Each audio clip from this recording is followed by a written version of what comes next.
Yo, what's up, man? I'm happy you made it. Yeah, I got on a bit early. Hope you don't mind. Okay, hold up. Let me see. Can you guys hear Hawk well?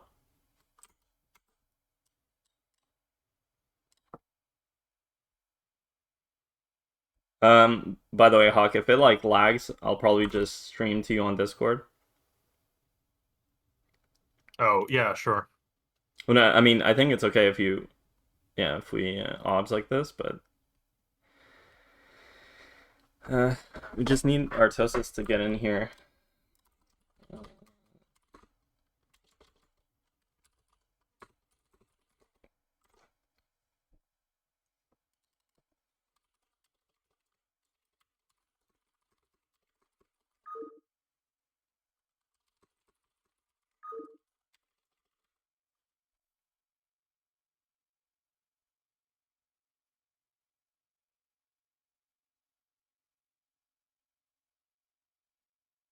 Man, you know what? Organizing these things is such a fucking headache.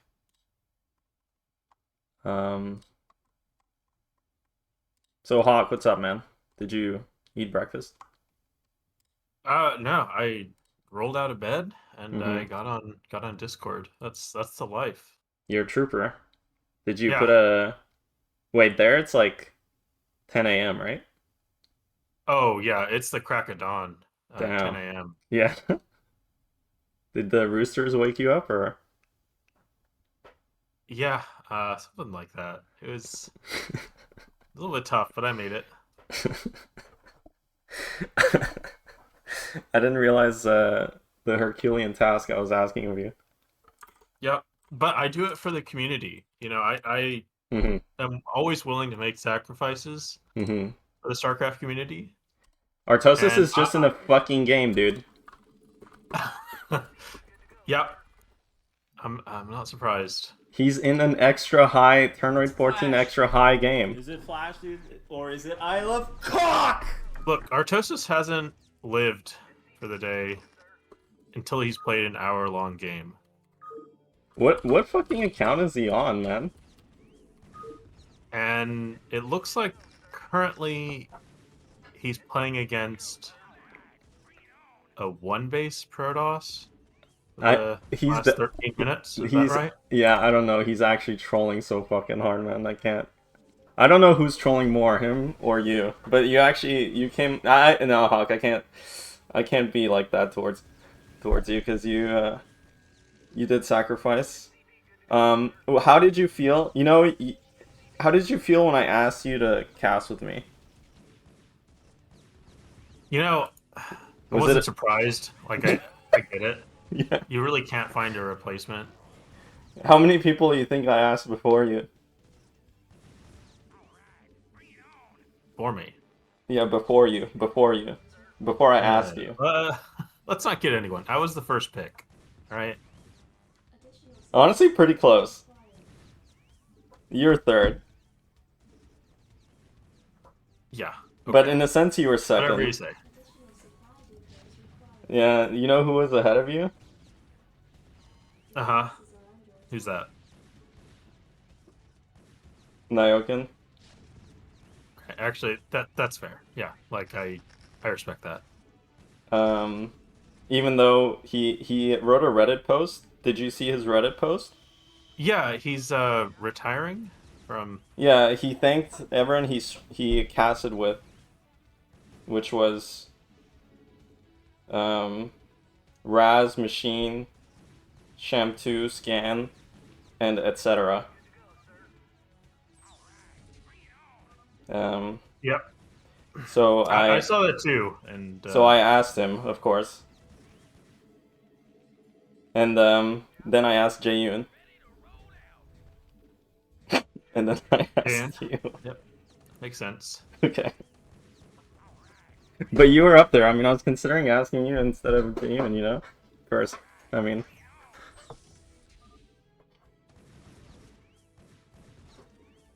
I think we should deduct a game from Artosis. For arriving late. Yeah, it is pretty rude. So what do you think your what are your Okay, by the way, wait 1 second. Chat. I can't believe I just talked to chat like that. I never say chat. But can you guys tell me if the sounds are okay? I guess we'll wait until we get into latency, but like, is the volume between me and Hawk okay? Voices are good. Okay. We'll have to see. Turn off my sub notifications? Fuck no, dude. I mean, maybe. Maybe I... No, I mean, who cares? I don't care. So, Hawk, what do you think what are your predictions? I think Rhett may have it. Okay. He's got like a very basic style that gets him into late game, and I think he's gonna do it every game. Okay. And it's up to Artosis to crack that. This fucking human trash. Trashing it up. But we will see if Artosis can keep us cool. You said Rhett has it, and my brain registered Artosis has it. I don't know why.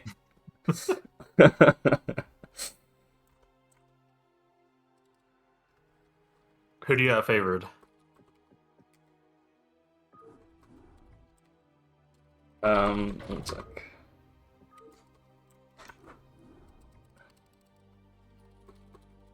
And have we set up betting lines for this match here? I'm sure there's some What's the payout? I'm sure there's some underground betting lines. There's a Matcherino. Do you know what the prize pool is right now? No idea. Okay. It's I don't, dude, this is when it might be a bit laggy. Can you leave? Yeah. But you gotta stream to me. Yeah, I will. Just maybe I'll just stream to you.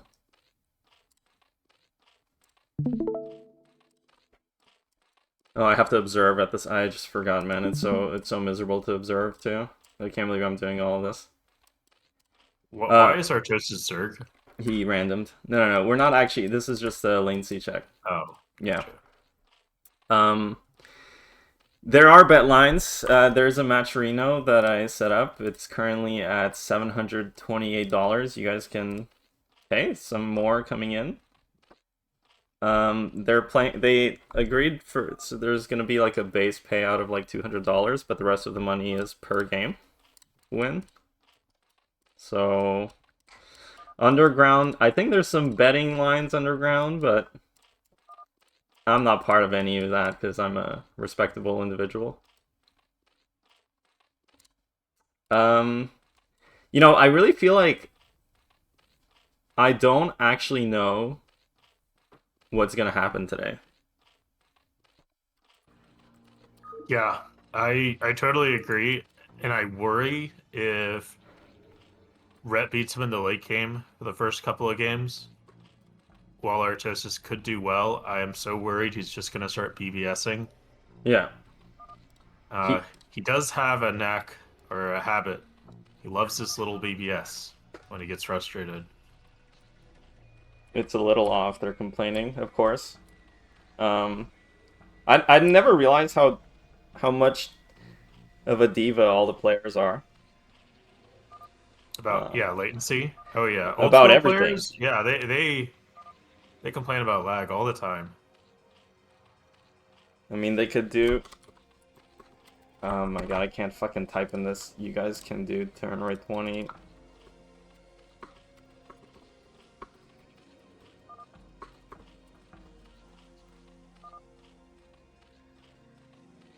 I have to babysit these people. You know how hard it was to figure out the maps and stuff? How could it be hard? You just use ladder maps. What's the issue? Yeah, but there's only like or yeah, well, yes, but ladder maps including Fighting Spirit, and then, you know, Artosis did not want that. I mean, I didn't want that. And then I was like, oh, you know, replay the maps, and then Rhett was like, I don't want to replay, let's do Poly, Point, and Eclipse. I'm like, okay. And, yeah, that's it. That seems pretty fair. Let me turn you up.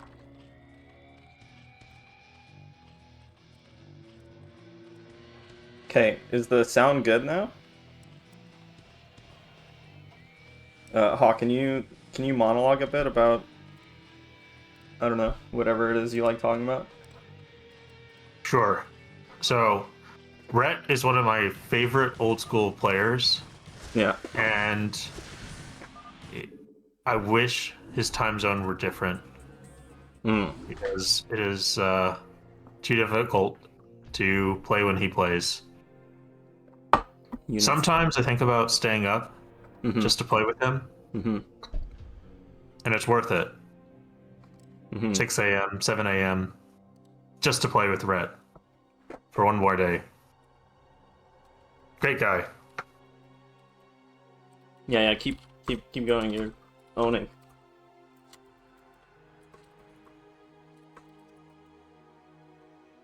Yeah, but I need some proof we're actually fixing sound here, because I wouldn't want to monologue just to do it.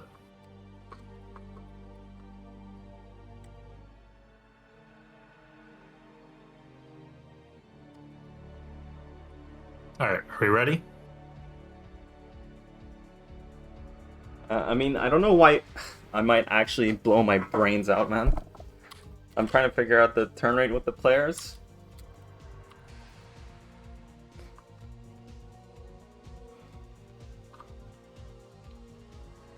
Rhett needs his 24 low, perfect lane C. Otherwise, Artosis might beat him. Yeah, that's the reason why the mutas don't shoot. Oh, I should probably... Yeah, the mutas... Yeah. Yeah. It's always the latency's problem. Yeah, true.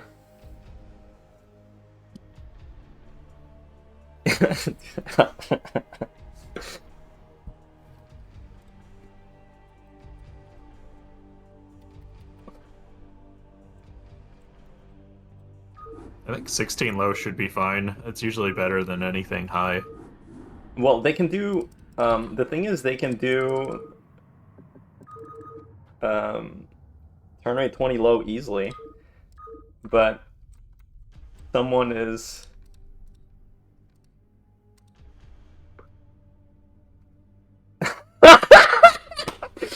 you should see this chat, man. I can't. Yeah, I'll copy paste it to you.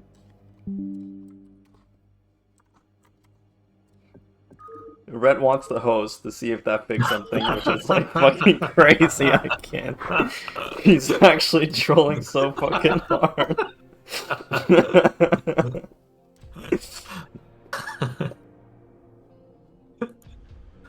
I'm talking about ping feeling, you know what I'm saying? You wouldn't understand. I can't do it. Rhett basically said, for the people on the stream, he says, I feel like turn rate 20 low is kind of weird. It's not turn rate 24, it's not turn rate 16, it's just in the middle, fucks me up. And then Artosis says, that's literally exactly what it is. I can't, man, dude. I can't with these people.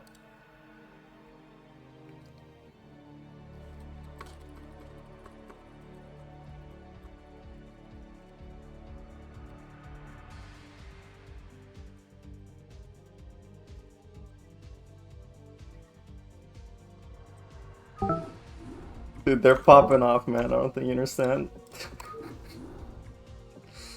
Okay, we're getting into it. We're getting into it. Finally.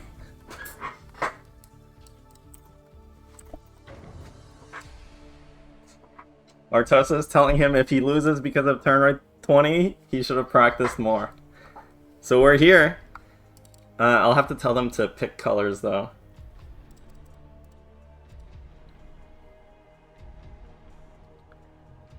I will mod you, Supper. 1 sec.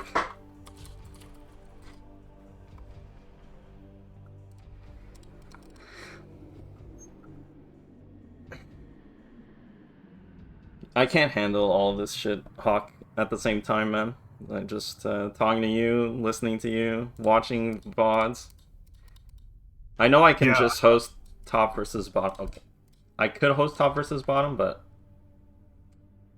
yeah, hosting a game, it's a lot, but I know we'll get through it.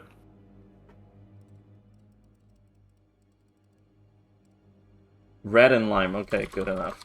I'd say you immediately pick slime, huh? Yeah.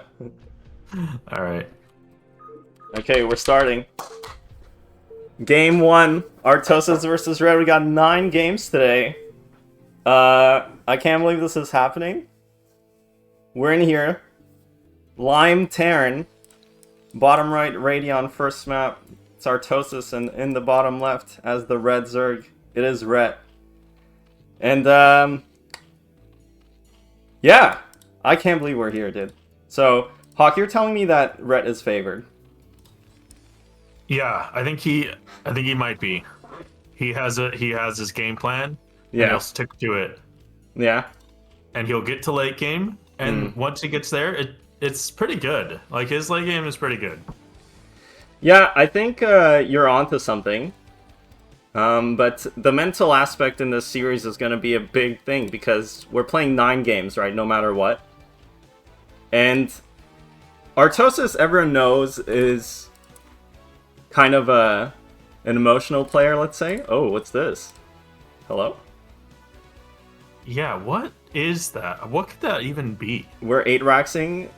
We're 9-raxing? Off center, huh? Wait, is he going... Oh! Is he doing what, Royal did? No, I thought he was going to go for a gas as well, but he's just 9-raxing. But why wouldn't you... what? I'm thinking, why wouldn't you just put it in center? Is this like a thing because you don't want to take your gas as a follow-up? I think he wants to 8-rack... Like, generally when you put the rack so far forward, right? Like, you do want a factory follow-up because you don't have a wall or anything like that. Okay. Oh, I see. Yeah, he's going to do a 2 racks here. You know, the timing of this, it's hard for Zerg because the second racks he just made in his main, it's only something like 5 to 10 seconds late. Okay, never mind. I thought for a second he was going to go no pool. Like, 3-hatch no pool, but he's not. Yeah, this hits at a really weird timing, especially versus 2-hatch. But Ret, he's lucky in that he's going to get this Overlord scout, but he's not pushing in. And actually, even if you scout like this, generally the Zerg pushes into the ramp. So he still doesn't know where Terran is.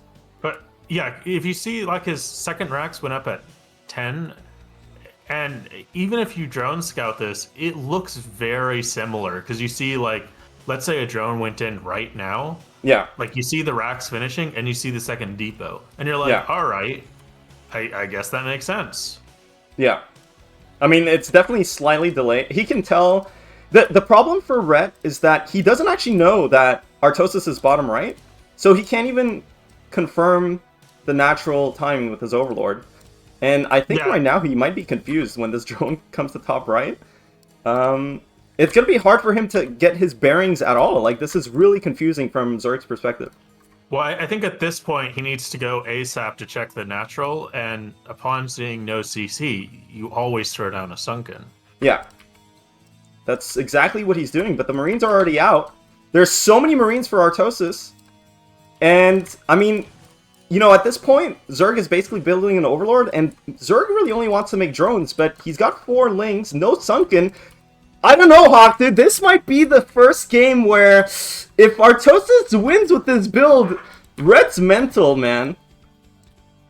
Yeah, this is going to be pretty bad, but, you know, you got to say Zerg does have some outs here. He's going to double sunken, it looks like, cancel the layer, so he can't go 1 base anymore. To cancel. Yeah, I don't know about this, though, because what's his plan? He's going to try and fight these Marines, but that's so many Marines, the bunker's almost up. The creep colony died. He has no lair. He has no follow-up. He should have gone. If you drill, you have to go. You only barely make it before bunker finishes. And you already canceled. You can't go one pace anymore. Yeah, he's gonna lose his hatchery. I think you can tell he's just flustered. I think he doesn't actually know what's going on. He might think this is like a kind of delayed BSB or something, which it is. But this is a really bad sign. He just was non-committal. He canceled, he pulled, and then just didn't take the fight. Even if it's not going to go well for you, if you commit to fighting, you gotta fight. You can't just give up like this. Yeah, I mean, meanwhile, at Terran's base, he has a lot of SCVs. GG gets called. Game number 1 goes to Artosis. Oh my god, dude.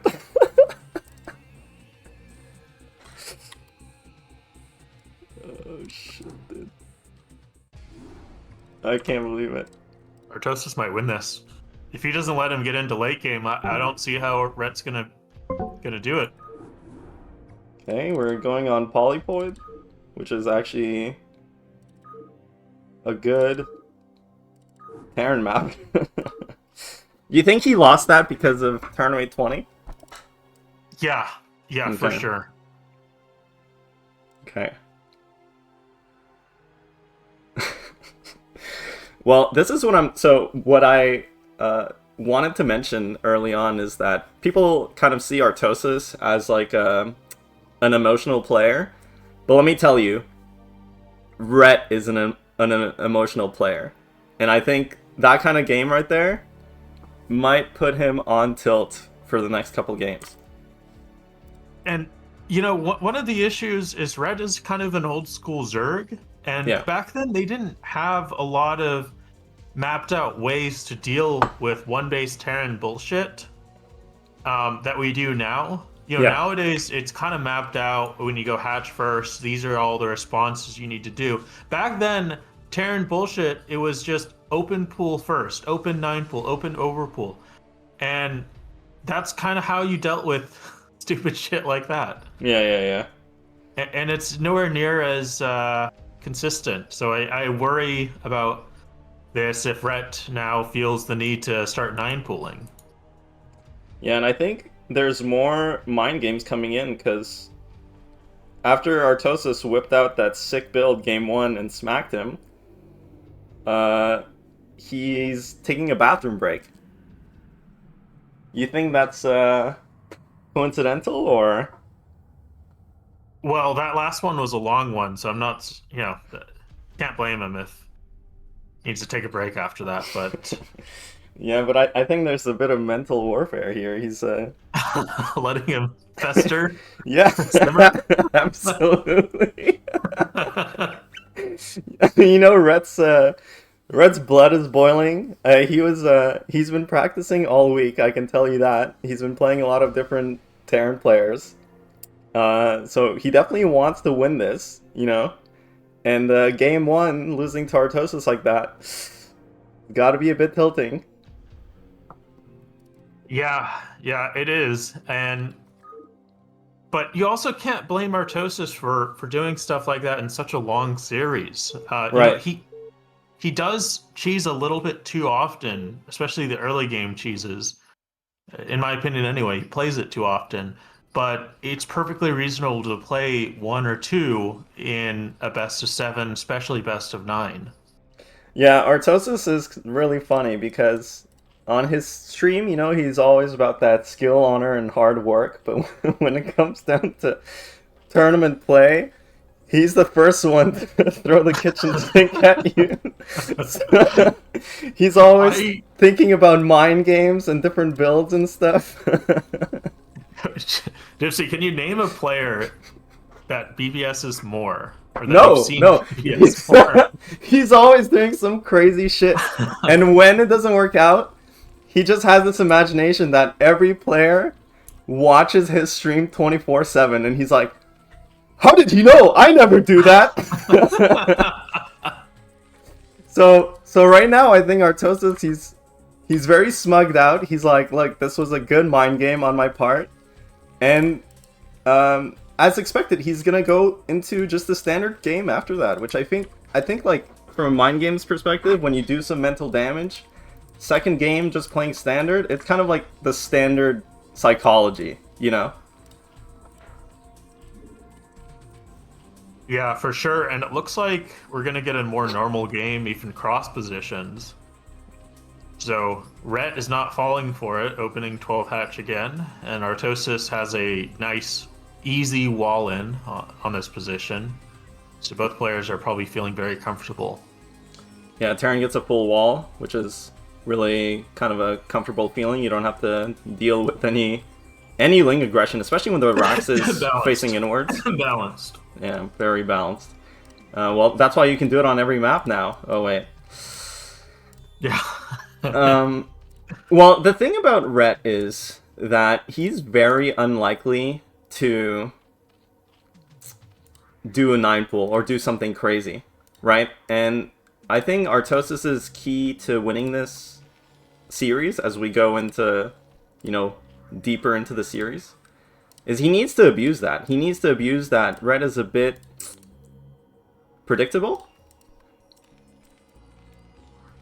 True. But, he's predictable in a very standard and solid way. Right. So it's going to be hard unless he picks up some mid-game timings. So I think one thing, if I were Artosis, what I would try to learn this game is what timing does Rhett make his lurkers? Yeah. Because one of the things I noticed on Rhett is a lot of Zergs have to mix up their lurker timings, especially like pros or like really strong players. Just because if it's consistent every game, Terran just does a timing right before lurkers. Yeah.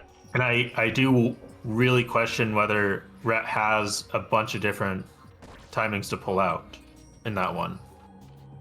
Yep, I have to disable my my chat thing. Should be good now. Yeah, I mean, Zerg in this matchup, I mean, we'll see if it looks like we're gonna get into a standard game, and you're right, like, that's, in the mid game, Zerg can really kind of vary up their playstyle with just how many mutas they make, how fast their lurker upgrades are. And Rhett, generally though, like, he's not a very aggressive player in terms of, with his Mutalisks. Like, I don't think he'll go all in. You know, he's not like the Crossy type, so he'll generally play more defensively, and Artosis, he's the kind of guy who over-turrets, right? So, I mean, we'll see. This is going to be the first game where they actually play a standard game, so they'll get to feel each other out, really. And is this a build that Artosis is doing? Because when I played him, I always assumed he did 1 Raxacad. Yeah. And someone told me, no, he does 2 Raxacad and then just doesn't stem push you.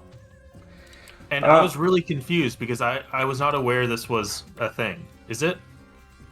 Well, not to go too deep into it. I mean, yeah, I think it's a thing, but you definitely, 2-Rax Academy is definitely more aggressive than like an eBay build.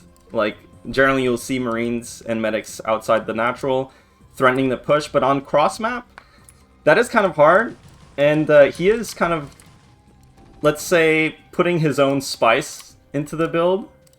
But I don't think there's anything particularly wrong with what he's doing. Now, that being said, you do have a point, Hawk, because Rhett is taking a 3rd base on location, like his 3rd hatch is on location, so Zerg generally has the option of putting their 3rd hatch in main if they suspect the 2-Rax push. And hold up, this is actually happening. Does Artosis know where the hatchery is? Oh, no, he's going, wow. He's going straight for it. He must have maybe not scanned it. Okay, he's just inside Rhett's brain. He's guessing. He has no idea, because Zerg could have expanded here, could have expanded here, could have expanded here. But instead, he goes to the right location. And this, even if he loses all these Marines to Mutalisks, like, this is worth it for Terran.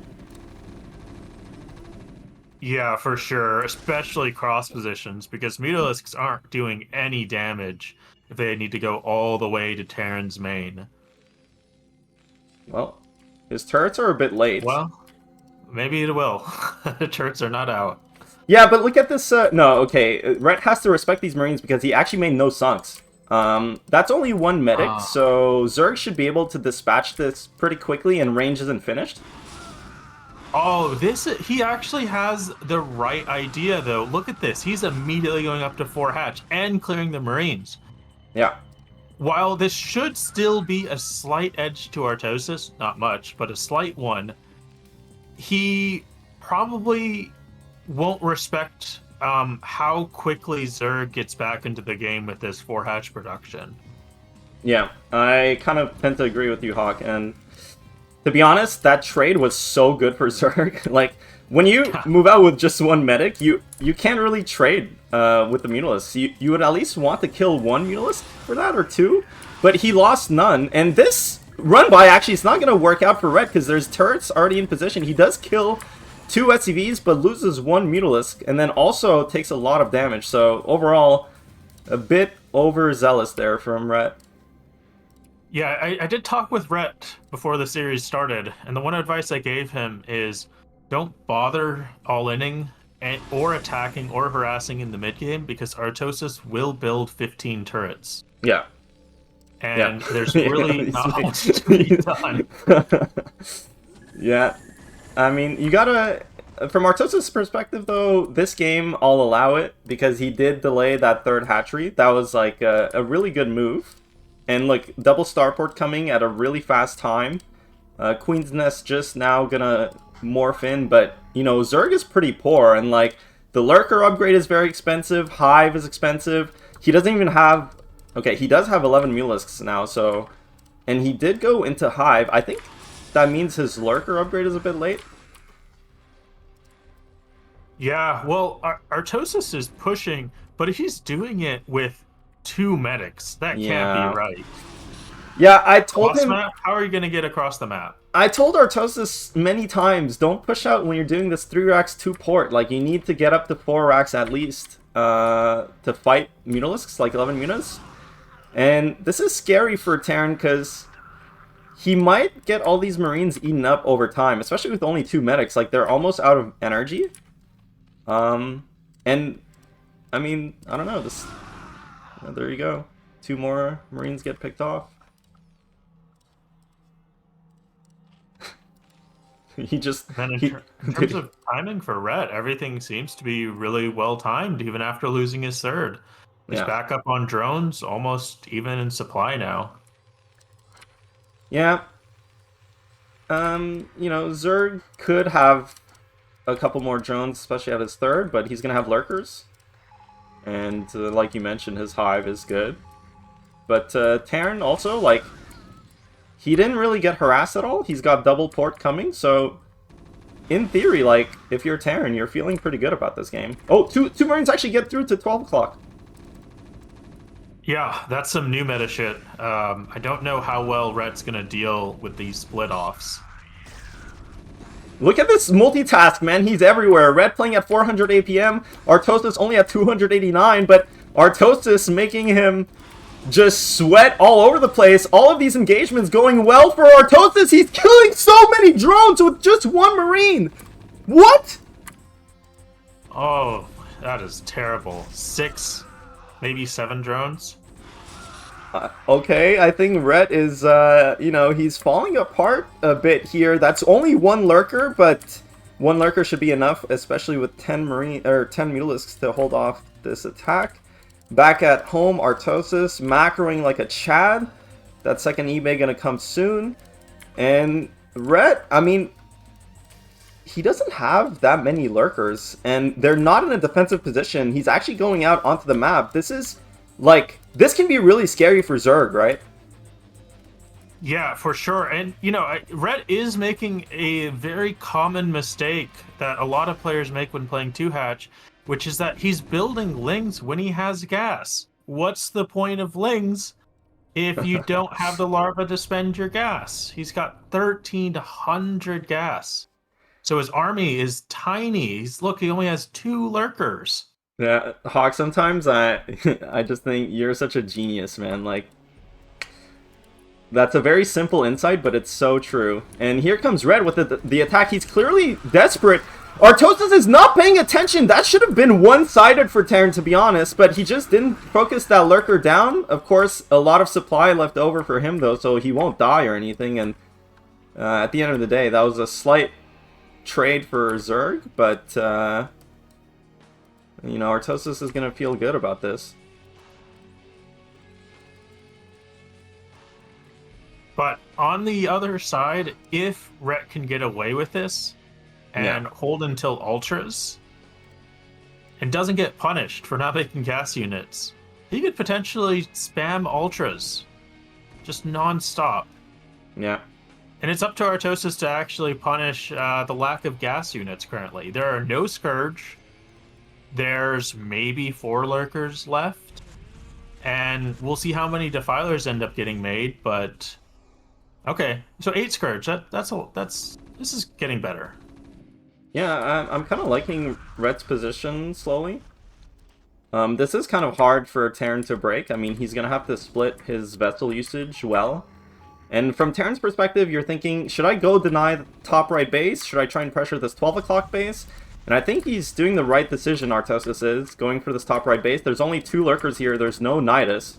If he gets the Radiate off before... Okay, he's going to have to wait a bit longer to Radiate the second lurker, but... Oh, he actually used the Radiate on the Mutalisk and Scourge. No vessel goes down! Ooh, and you cannot be losing these. Terrans have gotten so good at punishing you if they cut down your Mutaflock. But Artosis is not taking the 3rd gas base. I really got to question that. Usually Terran is desperate for that gas. Yeah, I totally agree with you. Not just that, but this base actually has 7 mineral patches as opposed to 6. So even the mineral income is actually significantly higher. But as long as he's putting down a command center, I guess, you can't really complain too much. And yeah, this position for Zerg is really difficult. Rhett's going to try and get some counterattacks going. And you can see Rhett is also very desperate for more bases. Plague goes off, though. That was a nasty plague. Yeah, and normally when you take the 3rd that Rhett took, you are somewhat encouraged into playing Plague Hydra. But I don't know if that's a style that Rhett is comfortable with. And it's very awkward playing Ultralisks with that 3rd base because you don't have an easy 4th for your Ultralisks, 4th gas. Yeah, you're totally right about that, but this Defiler actually is going to get through. There's a Firebat inside that bunker, so I think it's going to be able to deal with the Lurkers. This is a bit of a nuisance for Terran. It's not that threatening, but it is going to buy a lot of time. He needs to bring those vessels back and irradiate the Lurkers at least. He can't lose... What is he doing? Okay, he's running the SCVs away. Dropships as well. Looking at Rhett's base, I think you're right. He is probably going to play a Hydra Lurker style, but the problem with Hydra style cross-map, on Polypoid I think it's quite good if you spawn adjacent, but when you're cross-map, it's hard to get a push going across the map. You know, Hydra Lurk is actually very immobile. Yeah, you basically play it on this map very defensively and try and get your 5 bases really fast. Which, it kind of depends. His mineral-only timing is okay, but he does need to take 9 o'clock pretty quickly if he wants to play this style. Yeah, I played a couple of games. I've been playing games versus both these players. Played Zerg versus Artosis as well. Terran versus Rhett. Rhett did play a game with Hydra Lurker against me. I thought it was he played pretty well, so... I think from this position, actually, if Artosis doesn't start expanding and really start putting pressure on, I think it might start to get scary for Artosis soon. Yeah, for sure. And we already talked about how good Red is in the late game. He's very comfortable in the late game. Very solid, very methodical. Oh, but that might end it. Look at this, 4 dropships coming in. Do they get to unload? Okay, 1 does go down, but that's a lot of Marine Medic inside the Zerg's base. There's no Defiler in position. The 1 Lurker does die. Counterattack on the other side of the map. This is going to be an insane exchange. Darkstorm does go down, but there's no lurker, and that one Firebat is killing all the Hydralisks. Marines getting inside the mineral line, and the counterattack from Red is just kind of chilling there. Yeah, this is so annoying as Zerg, especially when you go Plague Hydra. There is not an easy way to deal with drops like you have with these big ol' ultras that just clear everything for you. The Firebats from Artosis are cleaning up house, and looks like Artosis' drop is still doing a lot of damage, but if he stops, he's paying attention now to the attack. Okay, no, he does pull back these Marines. He needs to keep these Marines alive. He needs to keep this drop alive, which he is doing, so I don't know, this is looking pretty difficult for Zerg, but if Red does somehow survive, I mean, he does have 2 more bases he can saturate eventually. Yeah, you know, this should be a huge advantage for Artosis, but his supply just plummeted. He was a little careless with the Marines inside the base. He could have kept them alive so much longer and had them deal so much more damage. You know, Zerg was clearing all that bio in his main without much swarm support at the end of this. Yeah. You really got to question that, but I get he was dealing with stuff at home. You know what? I think he's building random turrets. I don't think that's the best use of his APM. But that was like... Honestly, Hawk, I think that was Artosis' chance at winning this game, and now I just kind of don't see it for Terran, because his expansions are so slow. He's far from being maxed. He doesn't really have that much of a bank. And if you give Zerg time, I mean, he has taken this 9 o'clock. He has the mineral only. He's basically on 5 base, 4 gas. That's like a lot of resources for Hydralurk. Because remember, like, Hydralurk is also way more, like, efficient in terms of resources than Ultralisks. For sure. Hydra Plague is definitely the ultimate comp. Especially if you get to Ultra late game and are able to add in just a few Ultralisks for support. That is basically the best composition you can get in this matchup. But it looks like Rhett maybe doesn't care to get to that point. He's already trying to bust the very small current tank count.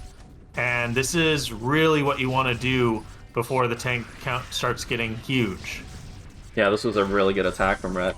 And honestly, I think if Rhett wins this game, which is kind of looking more and more likely, he's going to slowly get into his comfort zone. And I think for Artosis, he might be a bit sad that he threw this game away, basically, because he was in such a good position, like, at all stages in the game, almost.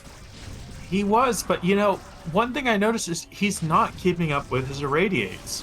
So he's made 6 dropships this game, which should mean he's low on vessels and can keep the irradiate energy down. But if you look at his vessels, he has something like 10 irradiates banked, which is part of the reason why it feels like Rhett has so much gas.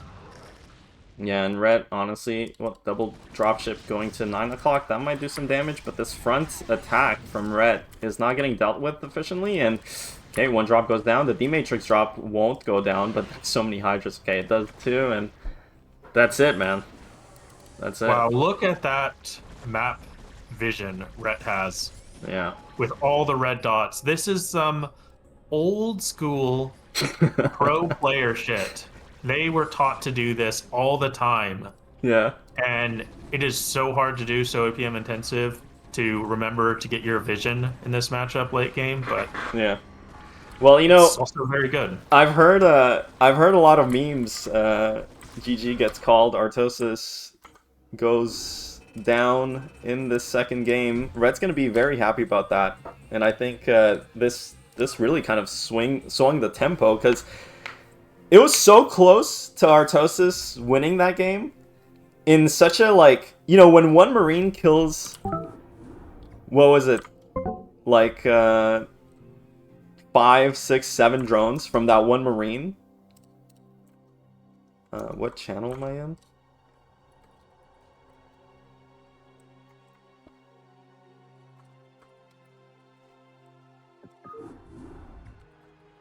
I'm getting messaged by the players, trying to figure out what the map should be.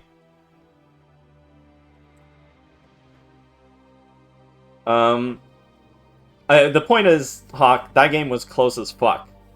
And if Brett would have lost to like one Marine killing all his drones at 12 o'clock, I think he would have been in like Tilt City, you know?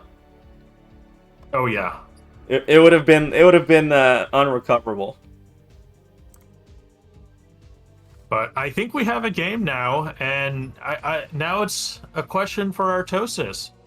Does he think he can pull through on his standard game against Rhett, or will he go back to early game cheeses, or will he try and make something happen in the mid game? I worry he's gonna start going back to the early game cheeses after that one. Yeah, that was not ideal for Artosis. So in leading up to this show match, I've read a lot of I don't know if it's like a meme or what. Okay, Polestar. Polestar is gonna be the map. A lot of people were like, "Who's Rhett?" And I can't tell if people are trolling or not.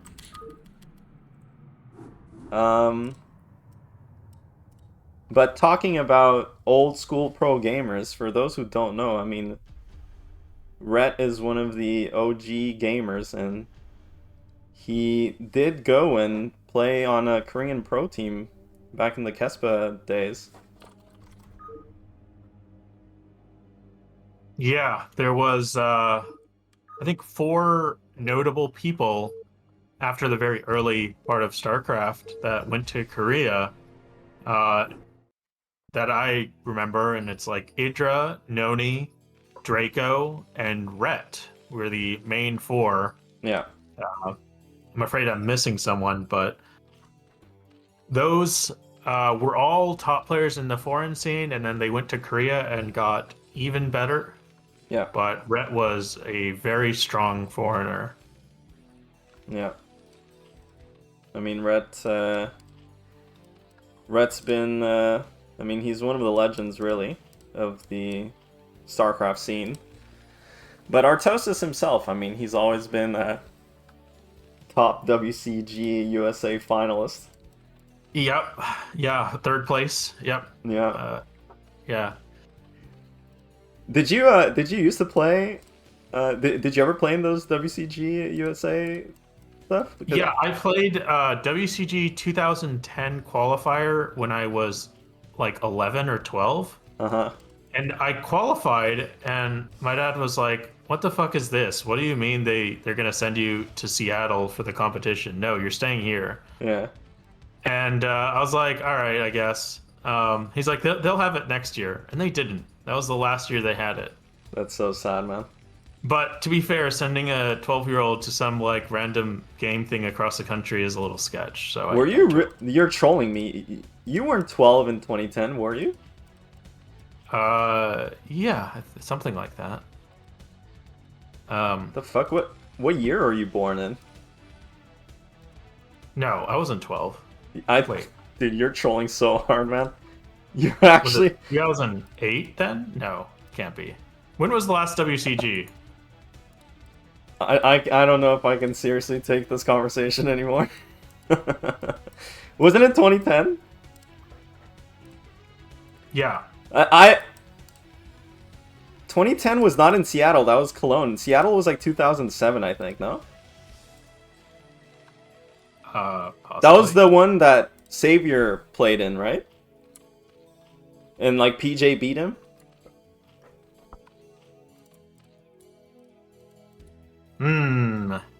Maybe I was older. But I remember WCG 2010. I had to play against Last Shadow. I don't know if you guys remember that guy. Yeah. How did that go? Well, he went ZVZ against me. Okay. It was really dumb, and there was something about he's like, hold on. Hold on. Artosis actually forgot his depot. Dude, he is in the tilt No zone. way. Yeah, he did. He actually forgot his depot. Alright. You get Sorry, one per match. please tell me. Yeah, I rudely interrupted you. I want to know this Last Shadow trying the ZVZ Hawk story. Yeah, so he ZVZ'd me, and then after the game, he's like, "Hold on, before you report the scores, I gotta check if the map was hacked and had stacked minerals." And then after like 20 minutes, he's like, "Yeah, I didn't find anything. All right, GG." That somehow does not sound surprising at all.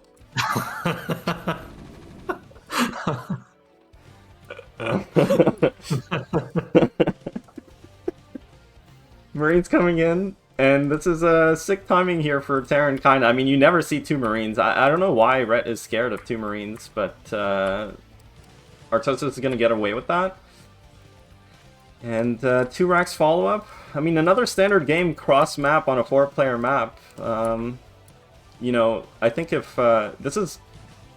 I mean, people might think that what I'm about to say sounds dumb, but I think this is kind of like an Artosis must-win map. And in the sense of course every map is must-win, right? But I think, like, in this matchup especially, if Red gets into the groove and just feels kind of, like, comfortable and confident, the series seems to kind of escape Artosis. You know what I mean? Yeah, And definitely. And yeah. I gotta say, this is very fortunate for Rhett, now that it's cross positions. He's probably very happy about that. It's so much harder to do timing attacks as Terran. Yeah, and I mean, this game, you can see he already is putting his 3rd hatch inside of his main, playing more conservative style. I mean, this is kind of like pretty standard nowadays. I think Zergs generally enjoy playing 4 hatch hive instead of the traditional kind of 3 hatch hive, 3 base style. But already, you know, double sunk as well. This game, Rhett knows he just wants to play. You can tell, right? Like last game, he converted that macro win pretty comfortably. Well, in a sense. And now he's probably just thinking, as long as nothing crazy goes on in the mid game, I'm going to be in a winning position. And you can see the adjustment here. And I don't know if you noticed this, but this is exactly the build Barracks did against Sulky in ASL. No, well, the game's been out for a while. Sorry, if you get spoiled at this point, the game was played like that was a long time ago. 3 weeks ago. Yeah. But he's basically, it's a fake stim rush into a extremely early... Oh, that's an eBay. Yeah, it's not the an same eBay. build. I thought that was a factory. I was going to say, are you thinking about that Valkyrie build? Yeah.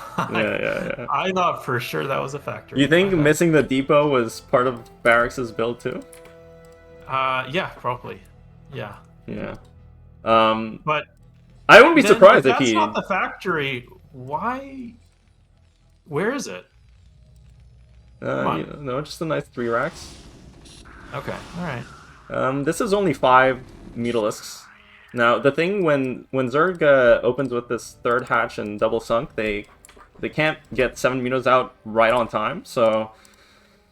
luckily for Artosis, that could have been disastrous, but with only 5 Mutas, it's not going to do that much damage. And again, like you mentioned to Rhett, Artosis does like to make a lot of turrets very early.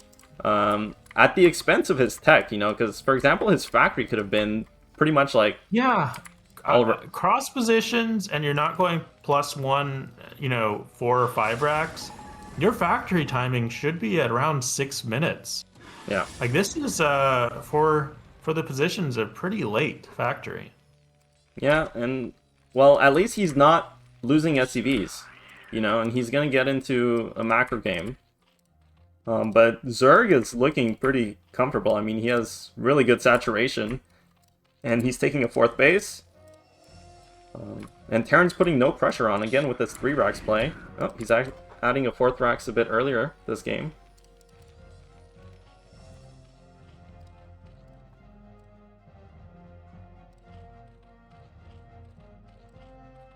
Yeah. Yeah, and that's standard timing. So he makes the Hydrodan around 7:30, and I don't think he mixes it up ever. So his lurkers generally come out about 9:30, 9:40, something like that. But in this game, I don't think Artosis will have a chance to try and break him. We do see him moving across, though. Yeah, I'm getting a bit worried for Artosis because one is you don't really want to have just 3 medics. And you can kind of tell, like, from how they're both microing their, how Artosis is microing his Marine medic, how Rhett is moving around with his Mutalisks. Rhett is definitely feeling much more comfortable. And the more he hits his stride, and the more kind of like Artosis fumbles a bit, because he's not really putting pressure. His build is a bit kind of all over the place, whereas Rhett is just kind of smoothly executing the standard build. Yeah, for sure. And, this is one habit Artosis does have, is he kind of sleepwalks his way into late game. And that's not the best idea against a solid Zerg. You have to deal with Defilers, Ultras, just a bunch of stuff, which is a huge headache for Terran. Yeah, and look at this micro here from Rhett, just very efficiently killing as many Marines as possible. There's only 3 medics again. That's like a huge deal. Once the Mutalings hit, they're probably going to eradicate this ball. Now, on the flip side for Artosis, and you can see he's just not moving his units together, man. Oh no. Yeah, he's about to get cleared. That is a lot of lings. And making this many lings is only worth it if you clear the bio, and it looks like he's going to do it. He may even be able to move up the ramp if he goes quickly. This is not many Marines at all. But it's a little bit wasteful, though, with the lings.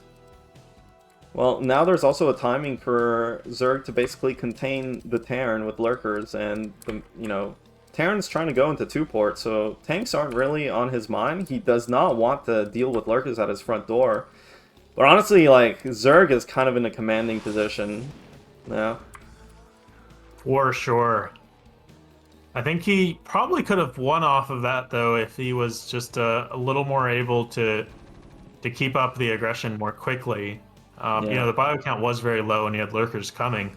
That could have been it. It could have just been a contain and over, but I totally get Rhett might be... I'm going to say that multiple times. Might be more comfortable in a late game. Yeah, and I mean, look at his drone count. There's literally 0 pressure from Terran. He's going to be set up with lurkers and sunks at both of his chokes. And I think Rhett eventually is just going to take his 4th gas, like, very fast. And, I mean, Terran just has no pressure. Like, his Marines all died. He went 5 racks before 2-port, which is standard these days, but you really want to pressure before your vessel is out. But it also means your 2nd vessel and your 4th vessel are going to be slow, which means fewer radiates, and he's not really doing anything. I mean, he has only a single vessel at 11 minutes. Yeah. That's an issue. Yeah. And what that means is Zerg is just going to have unlimited gas to work with. Yeah. Yeah, and Terran really needs to carve, like, a nice tempo advantage, right, in this matchup. Like, you go in, you radiate, you force Zerg to react, maybe at the 3rd base, maybe at the natural. You force Zerg to replenish the lurker count, and then you come in with drops, and then you come in with battlecruisers. But if you kind of miss your timings as Terran, Zerg has... Oh, and he loses a vessel without irradiating as well. I mean, this is getting just really unplayable for Terran. Yeah, I do wonder, what do you think is the best way when, your vessels are late and it feels like Zerg has all this gas? What do you think is the best way? Is it drops? That you think you can win from here? I guess, man. Usually I just start smashing my desk and leaving the game, but alternatively, probably drops. Yeah. Yeah. You just drop and pray. Well, you know this matchup, man. What else could it be? Well, I would recommend what I lost to recently. I played Dandy, the South American Terran, and I thought I was in a great spot, and then he flew in 6 dropships to my main. 6 dropships. Yeah, that's right, 6. And I tell you what, those 6 dropships, they definitely did it for him. That's kind of genius. I don't know if Artosis has the patience to wait for 6 dropships, and Red does have a lot of vision too, you know? I think he's actually spotting... Okay, he hasn't seen these drops yet. But where is Artosis? Needs to do a better job of clearing the vision. Like, he cannot let Rhett have all of this vision throughout the map.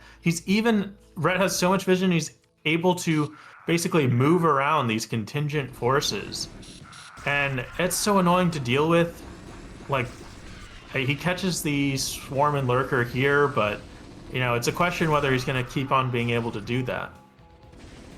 Yeah, I mean, there's maybe a chance if Artosis finds kind of the weak spot in Rhett's defenses, maybe he can get a drop off and get a lot of damage, but that window is quickly closing, and I don't know if this is the best path. He's scanning ahead, trying to see where the Scourge are, but actually Rhett is positioned very beautifully. That was a good irradiate. He needs to go now. No, never mind. He wouldn't be able to. And, well, I mean, he has no pressure. Yeah, yeah. And the spots Artosis is trying to drop is a little bit obvious. Like, a lot of Terrans really need to drop more on the edges of the map. So, like, through the natural. Yeah, exactly. You just pointed it out. So that's a really good one, is you just line up on the edge of the map, go through the natural to the main. And you can do the same on the third to the fourth. Yeah. And that makes it a lot harder. Yeah, these are generally the spots you anticipate as Zerg, for sure. The natural is usually the least defended, but the natural also has... It's weird because you can only drop kind of like here, for example, or here. Because otherwise you get in range of the Sunk, and that really fucks with the AI. But it looks like Artosis is going to try and brute force his way. He's going to gladly trade some vessels for the Scourge so he can get the drops in, but Lurker's already in position, and so is Defiler with Darkstorm. And Plague, probably. Oh, fat catch-up onto the drop. Yeah. This is not looking good. Yeah, this game is pretty much... Well, we've got triple starport, but no physics lab, so that's not ideal. And Zerg is... already on Ultras at 15 minutes. Yeah. Well, the silver lining is that, if there is any, is that Terran does have an upgrade advantage, so the Ultra's not as effective, but when you're 100 supply, when Zerg's ahead in supply in this matchup, you know, I don't know.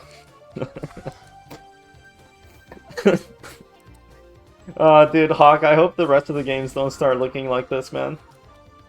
Yeah, I almost wish now Artosis would mix it up a little. I don't have much hope in his kind of standard game right now, and I don't think it'll be fun to watch more and more games that look like this, because has there been a single time that Artosis was legitimately attacking like Rhett this game? No. He's been purely on the defense and has just been getting rolled the whole time.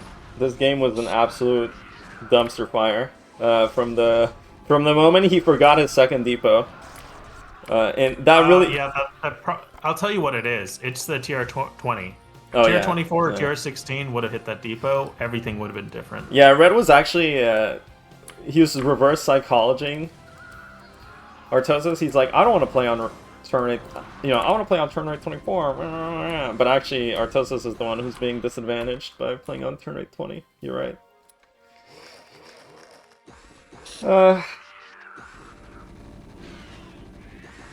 I mean, the Polypoid game looked pretty promising for Artosis. I hope he can start generating some play like that, but this game was not... It was not it, man. Not at all.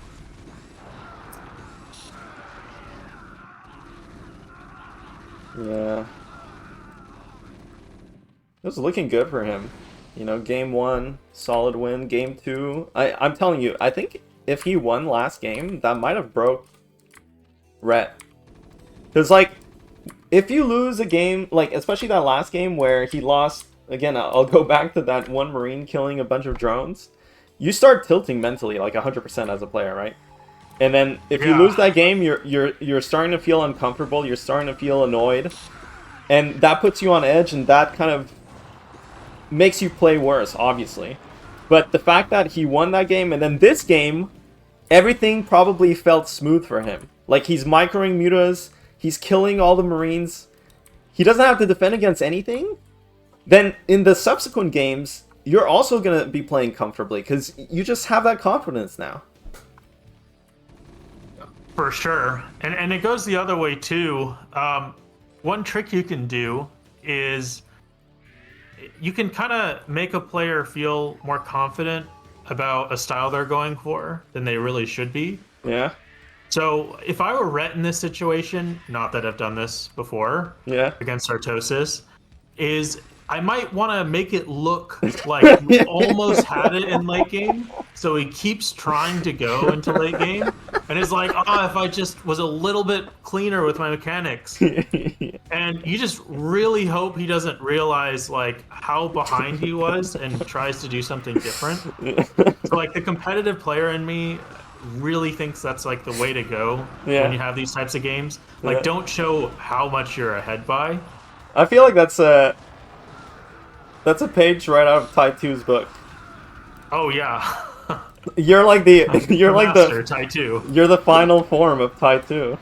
If he had kept playing. He is definitely the master in this one. Oh, I can only learn from such an expert. Yeah, Red has to start throwing now. He's winning too convincingly. This isn't good for him, actually. He needs to slow down, make it seem like more of a contest. GG gets called. Okay. Okay. So, you're telling me the silver lining to that game, right? Is that Rhett won so hard that Artosis might do something different. Okay. I feel like breaking Artosis' mental in this case is actually something that'll help him. Because it'll get him to maybe mix it up and not try that again. Yeah. Well, he picked Litmus, so... Definitely the map for some weird shit. That's for sure.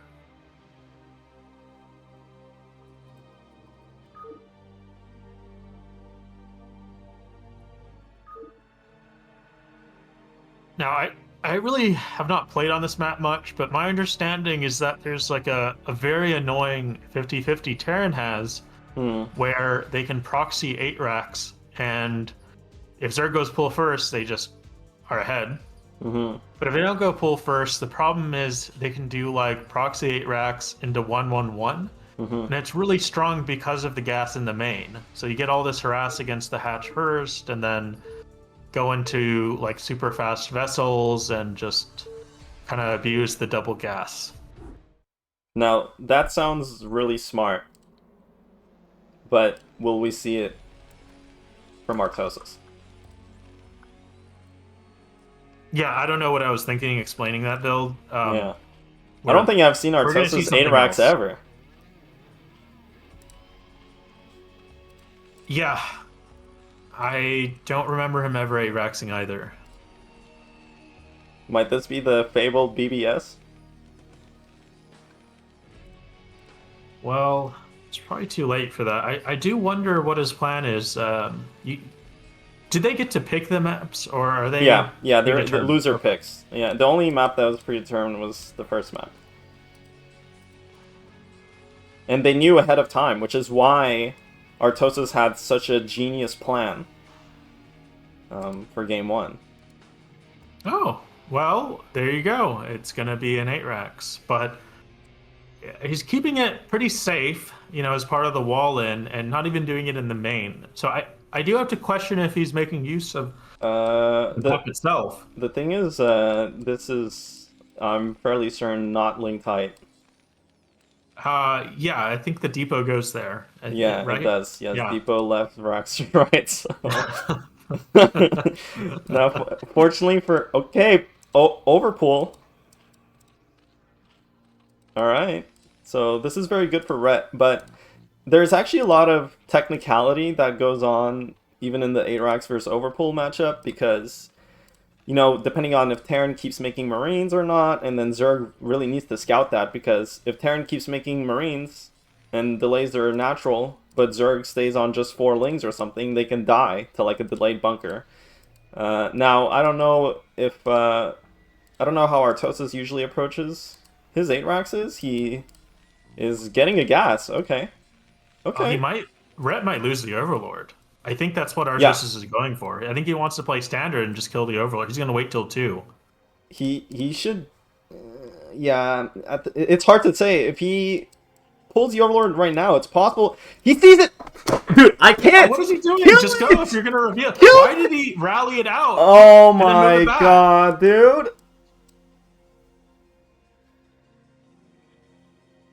He's scared of the pool first, but he shouldn't be. He has more than enough time to snipe that, and he builds a bunker off of 8 racks. I don't know if I can do this, Gypsy. Yeah, I might leave now. Well, let's say we're lacking a bit of experience in 8 racks, or maybe we just don't understand. Like, we're only casters after all, we're not players. So that's definitely true. yeah.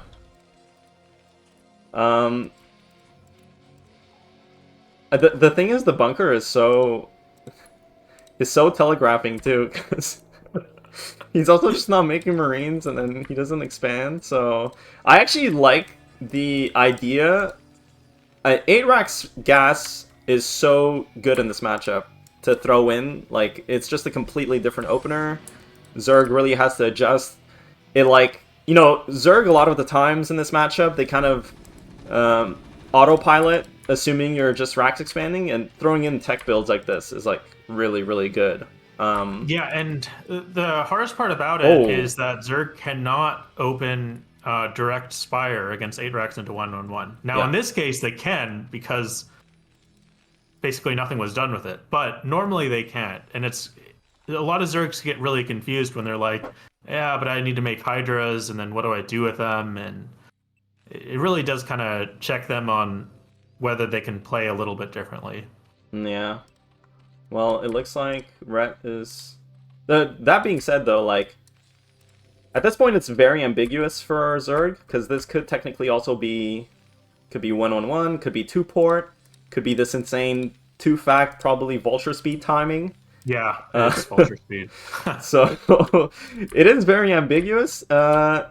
Zerg, basically, their response generally, which I think Rhett is kind of missing here, like, he should not be getting this gas. He should be getting a 3rd hatch. Why? Because also the Sim City here is a big part of just defending all the things that Terran could possibly be doing. But just, like, look at the space here. Vultures can easily run past. And then when you Spire like this, you have very low eco, you know? Yeah, but you have to remember, like, from Zerg, the thing we're always worried about with one base, we don't really care about a lot of these other things. Mm-hmm. We only really care about 2-port. Mm-hmm. Now, because it's 8 racks, it probably isn't 2-port, and it would be really slow and shitty. Yeah, that's but a good point. I do wonder if maybe that's what kind of Red is worried about with that super fast 2nd gas and no 3rd hatch. Yeah, because generally, like, the Spire timing is what... Well... Depends. Sometimes you defend with a Hydroden, but if your Spire timing is good enough, then you can defend Wraiths with the Spire, right? But you're right, like 8 racks generally is not... Wait, he's pulling SCVs with this? What? Yeah, this is a real build, but... The meters are already on the way. Right, because he was supposed to delay Zerg with the 8 racks, and he didn't. Yeah. And this is a real build. You just bust the Sunken with SCV Vulture. Not like the way he's doing, but you can do this. Man, it's good that I turned off my camera, because I'm at a loss I think for White words. came up with this build, or someone like that. And you can see, like, the SCVs just straight up can kill the Sunken, but... I mean, it was like a... It was an interesting interpretation of the... You get the idea. You bust the Sunken, mutas may pop later, but you just have speed vultures running around killing all your drones, and the mutas can't kill them, and you don't have This the is Sunken. like That's the... This is like when, you know, when you try to draw for the first time? And like in your mind, like, I want to draw this face, but I'm just drawing a stick figure, you know? It's... I don't know. And again, normally the Sunken is dead, and so, Zerg is really scared to actually send their mutas because you can have vultures everywhere Yeah. killing drones, but in this case, even the one in the main dies. Yeah. Well, life is a game of what ifs, or something like that. What ifs, but it ain't. And in this game, we're dead. Yeah, and I love how Rhett just knows you don't even need to kill the Goliath that's being repaired. It's one Goliath. What is it going to do to your mutas? You're just going to kill SUVs. And the game is over anyway. This is, we're going into dangerous territory. I think Artosis needs to, like, just host anything, I don't care. This isn't good.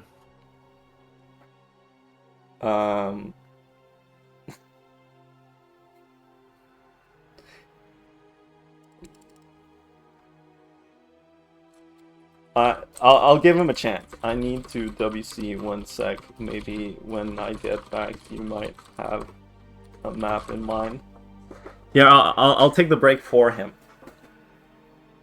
I'll take the break for him. Hopefully he can.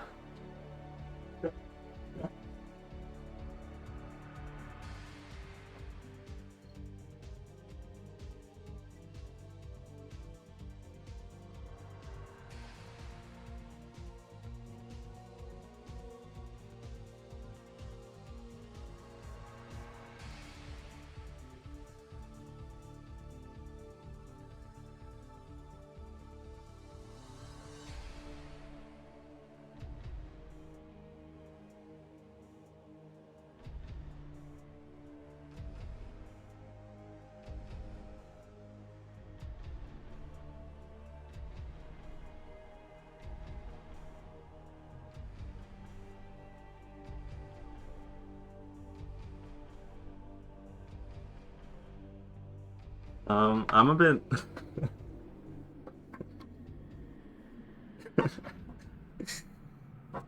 Okay, map. Dude, Hawk, I'm feeling a bit worried. Yeah. Yeah. Yes. I hope we can get a series here. Okay, well, we're going on Roaring Currents, so I was thinking that's not a bad idea for Artosis. But when he's this tilted, can he muster up something? Yeah, and Roaring Currents, you do have to be able to play Wraiths, and I don't think I've seen Artosis play Wraiths all that often. So he does play Volk a lot, and I think maybe like a Volk build would do fine. What do you think? How do you think you should play this? Right now, I'm kind of feeling on Artosis' behalf. I'm feeling his tilt, man. Yeah. Yeah. I'm feeling like we're in unsalvageable territory. I think it comes down to that game 2 on Polypoid. Like, I think he knows too. He was on the cusp of victory when the dropships landed inside the main. And then he mismanaged that when the one Marine killed 6 drones, and then he mismanaged that. And now that's all he can think of. Like, I can't believe I played like shit that game, and he's spiraling into his other games. And so right now, Roaring Currents, well, the standard for the most part on this map is some kind of 2-port opener, like Expansion Wraith, or you could probably play a standard game, but I just don't know what he can do, to be honest. Yeah, it's going to be really tough. But the other question is, I don't know if Rhett knows much how to play this on the Zerg side. You know, as Zerg get to play this like very oddly. Like, you don't have any other maps where you kind of get drop on overlords. Yeah. Or you're playing like 3 hats, 3 base, either or. they're both kind of styles you need to play and figure out on this map specifically.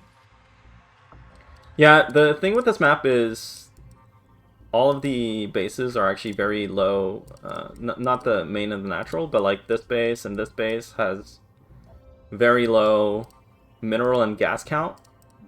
And the island bases have slightly higher mineral and gas count.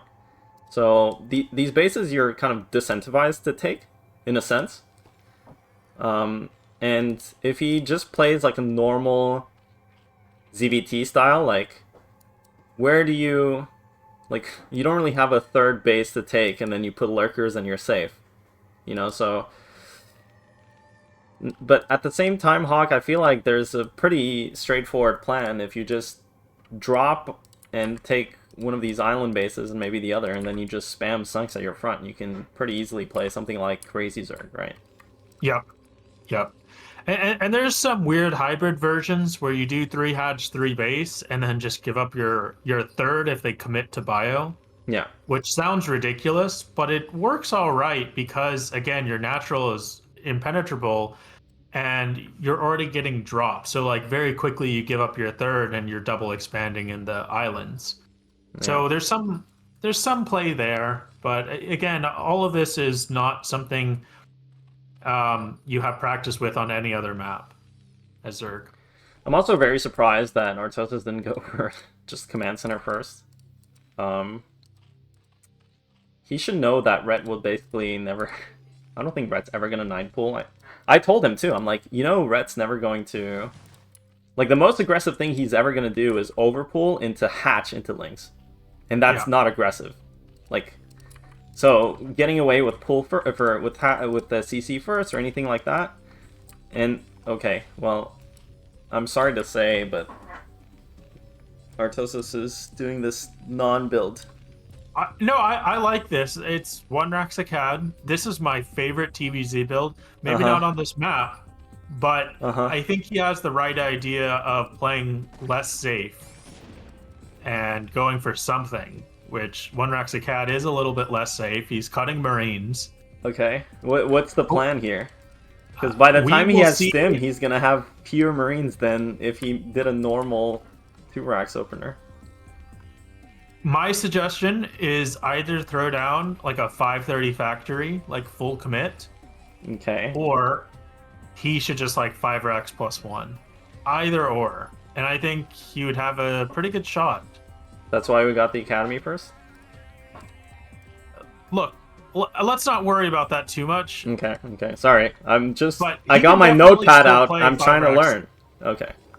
I know it's not optimal, but you can still play, like, bio spam off of 1 Raxacad. It's just not as strong. Okay, well, Rhett is doing a very... Well, he's actually going 4 hatch before Mutas. This is like insane greed. And well, we went 1 Rax Academy, so we do have Stim really fast, but we only have 5 Marines. I'm not sure if we want to push out. This map, the 4 hatch style, I think, is fine. Both players can go for stuff they normally can on other maps. So like Terran can play fast vessel with an expand. Zerg can do shit like this. It's usually fine because it's just the rush distance is so far. Well, it looks like we picked Roaring Currents to play a very standard game, so we'll see how that works for both players. And again, it looks like he is prioritizing mass turrets over factory, which again is just very concerning.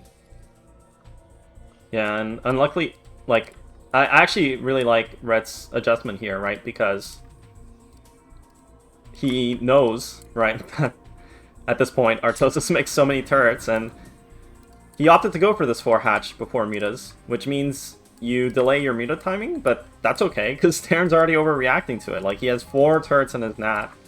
When I'm playing TVZ and I know my opponent likes to do this kind of stuff, like delayed mutas, I just stay on maybe 2 turrets, nat, 2 turrets main, 1 turret by my racks, and my Marines are posted up here like Artosis is.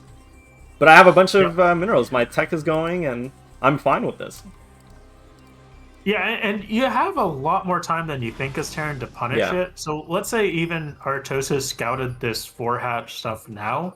Yeah. You can build a round of medics and then go up to 24 Marines and just push. And oftentimes, you'll get a huge amount of damage done.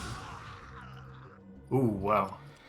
Yeah, our medics walked away, and he keeps making this mistake where, as Terran, it's easy to forget to make medics, but you need to make medics. Like, the difference between... So, what the Muta versus Marine engagement comes down to is, if you stim and you have 4 medics immediately healing your Marines back up, like, you trade so much better than if you stim and your Marines are 30 health and, like, a fat volley hits you. But with only 2 medics, they just don't have that much coverage. Yeah, and I feel like this is a habit of like old school players to not make as many medics as they should, because a lot of maps are a lot smaller.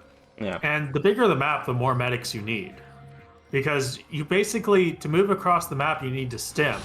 And every time you stim, you're just wasting more and more medic energy. And a map this big, like, I would recommend 6 medics if you're going to be pushing. Yeah. Yeah, and he's doing this thing again that Artosis is kind of crumbling. I told him, and I also, the games I played versus him this week, he should know, you cannot fight the Mutalisks outside your base with 3 racks. Like, you have to be perfect in your engagements as Terran, because otherwise it snowballs. And behind this, he only has 2 port. He has no Marine he might production. just get busted. Yeah. I think if he just moves in with the mutilating here, he can straight up bust him. Yeah. And he already has Hive. The supply, I mean, these games, Ultra Cavern, we're not even making Hydras. This is this is actually kind of an insane build from Rhett, that he's going a kind of pseudo... it's not really crazy Zerg, because his Evo timing wasn't that fast, right? But if he can skip lurkers and just go straight Ultralisks like this, that's kind of nasty. Oh, and we're making tanks. There's no science facility. Yeah, Artosis is just assuming that the follow-up is going to be lurkers, but it's actually ultras. Very delayed ultras. And how good are tanks against ultras? Yeah, not very good. But to be fair to Artosis, I think what Red is doing is not a build either. It's actually not, like, going Ultralisks without Defilers when you're not... The strong part of Crazy Zerg is your Carapace timing, right? Like, that's what makes it... Yeah. And the fact that you just have, like... You saved a fuck ton of gas for your Ultras. Now, he does have a lot of gas for his Ultras, but his upgrades aren't going to be, like, mirroring the Terran's upgrades, right? And without Defilers...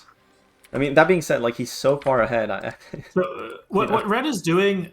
Soma did play like this for a little bit, but Terran's basically caught on to this really fast. But yeah, basically his normal idea when he was doing all the Crazy Zerg every game, I'll say it later because look at this. You might just bust him with Ling Muta. Oh my god, I can't believe that Scourge actually connected.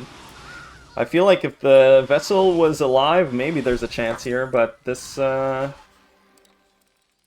I don't know, Artosis is really falling apart, man. It's kind of hard. He's getting an armory for some reason. He's only on 3 Raxes. Like, he should be getting up to 8 Rax right now. If he knows it's Ultras, he sees the Ultra. And he's looking at his base. I mean, he's on 3 Rax, brother. Yeah, the normal idea with Crazy Zerg is to basically make a bunch of Sunkens, kill a ton of SCVs, and ignore the bio to some extent. And so some Terrans way back would just say, oh, you're going Crazy Zerg? Let me make 15 turrets. Yeah. And then you can't do anything. Well, Soma came up with a slight mix-up, which is to go Crazy Zerg and simply rely on Ling Muta, which really punishes you if you spam turrets against it, because then you get cleared with your bio, and they don't even need to make Sunkens, which is kind of what's happening this game. Yeah. I mean, the other part of what's happening is we only have 3 Raxes still, which is not ideal. Carapace finished for the Ultralisk. He's gonna just walk into the Terran army. Now, if somehow Artosis sieges up in his main, I don't think Zerg can quite bust this, but I mean, he is gonna try and mech switch. Okay, that's why he's getting the armory. Ah, we're losing the vessels, and yeah, you're right. Zerg did not hit the right +2 carapace timing. So normally you can just straight up walk into Terran's base when you hit +2, but Yeah. I think it'll be a little too late to do that this game. Yeah, and I mean, with the tanks in the SimCity and the Defilers, I think Terran can kind of sit in this game. We definitely can't take this expansion. Maybe there's a world where, I mean, we can't even... we have no air control. Even one dropship's gonna get stopped by these mutas. So we And again, can't look at that expand. vision, Yeah, like all around the map. yeah. Yeah, Red's very disciplined about that. I mean, Red's playing very well. Can't fault him at all. It's Artosis that's fumbling a bit. I mean, I do like that he's trying to do something completely different here. That's what he needs to do against Red. Get him out of the comfort zone. But, I don't know, this game, it might be a bit too late. I have to say I love the idea of making a makeshift wall like that. Yeah. That was really cool, but it's just was not done in a game that, you know, he had even footing. He's just too far behind. We made a bunch of tanks, but we don't have siege mode. And, yeah, this might just be how the day goes, man. I don't know. What do you think of the Red light? is really showing, you know, he was a top foreigner for a long time, and he's definitely showing it, coming back and already being this good. Now, I'm starting to think, will we get to 9 games? You think he might drop out? Oh, or you're saying, okay, he won't win another, yeah. He might just... What the fuck?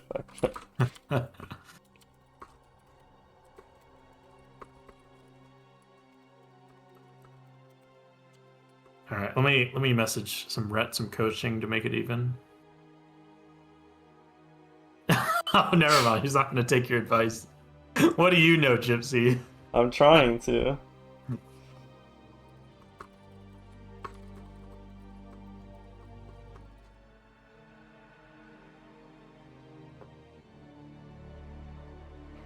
You know, the worst part about giving advice is that you have some people that, like, if you give them advice and they do it and it fails, even if it was the correct advice, they'll be like, yeah, see, I did what you told me, and then it failed. And they'll, like, blame you for it. We gotta band together, man. We gotta pull this one back, man. We gotta make it competitive. It was so close, man. It was so close. I'm telling you, if he won game 2, this series would look different.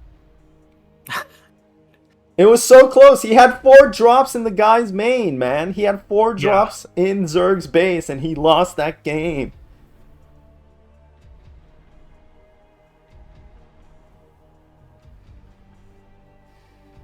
I think he just needs to do more. I think he should have done more one base builds.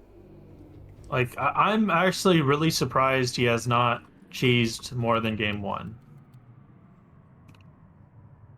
But it might be too late, because I don't know if he can. He's done it well. You know, I can't. One.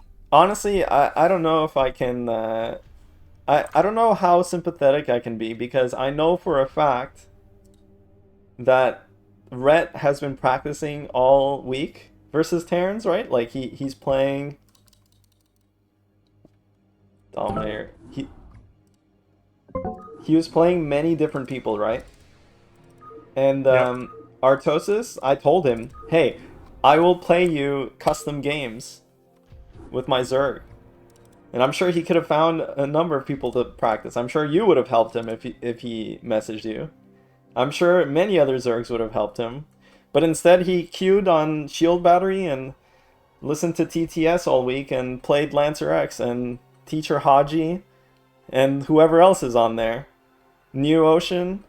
So, can you really be sympathetic to the fact that he's getting railed this series? I don't know. Magenta, I think that is it.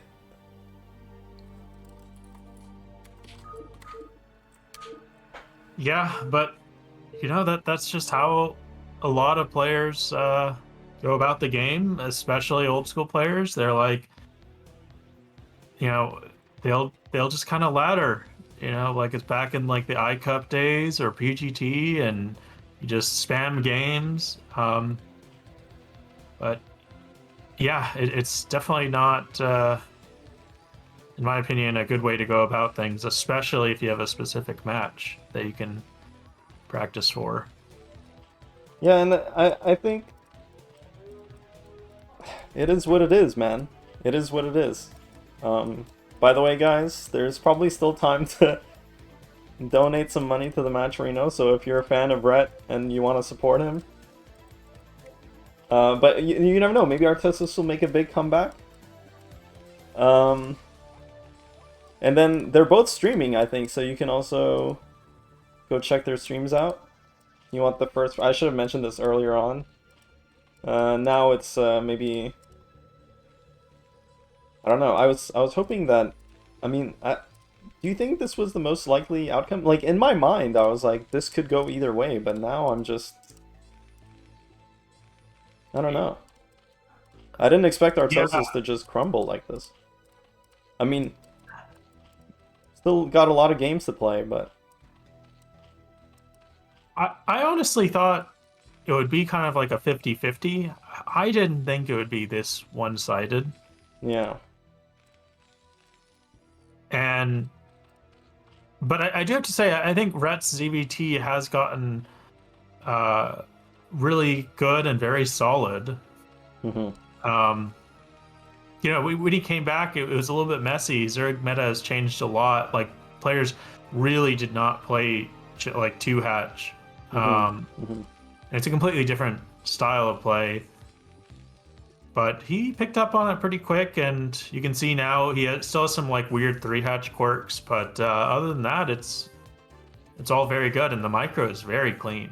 It's definitely like modern meta micro. Yeah. Well, for Artosis now, I mean, this is the kind of...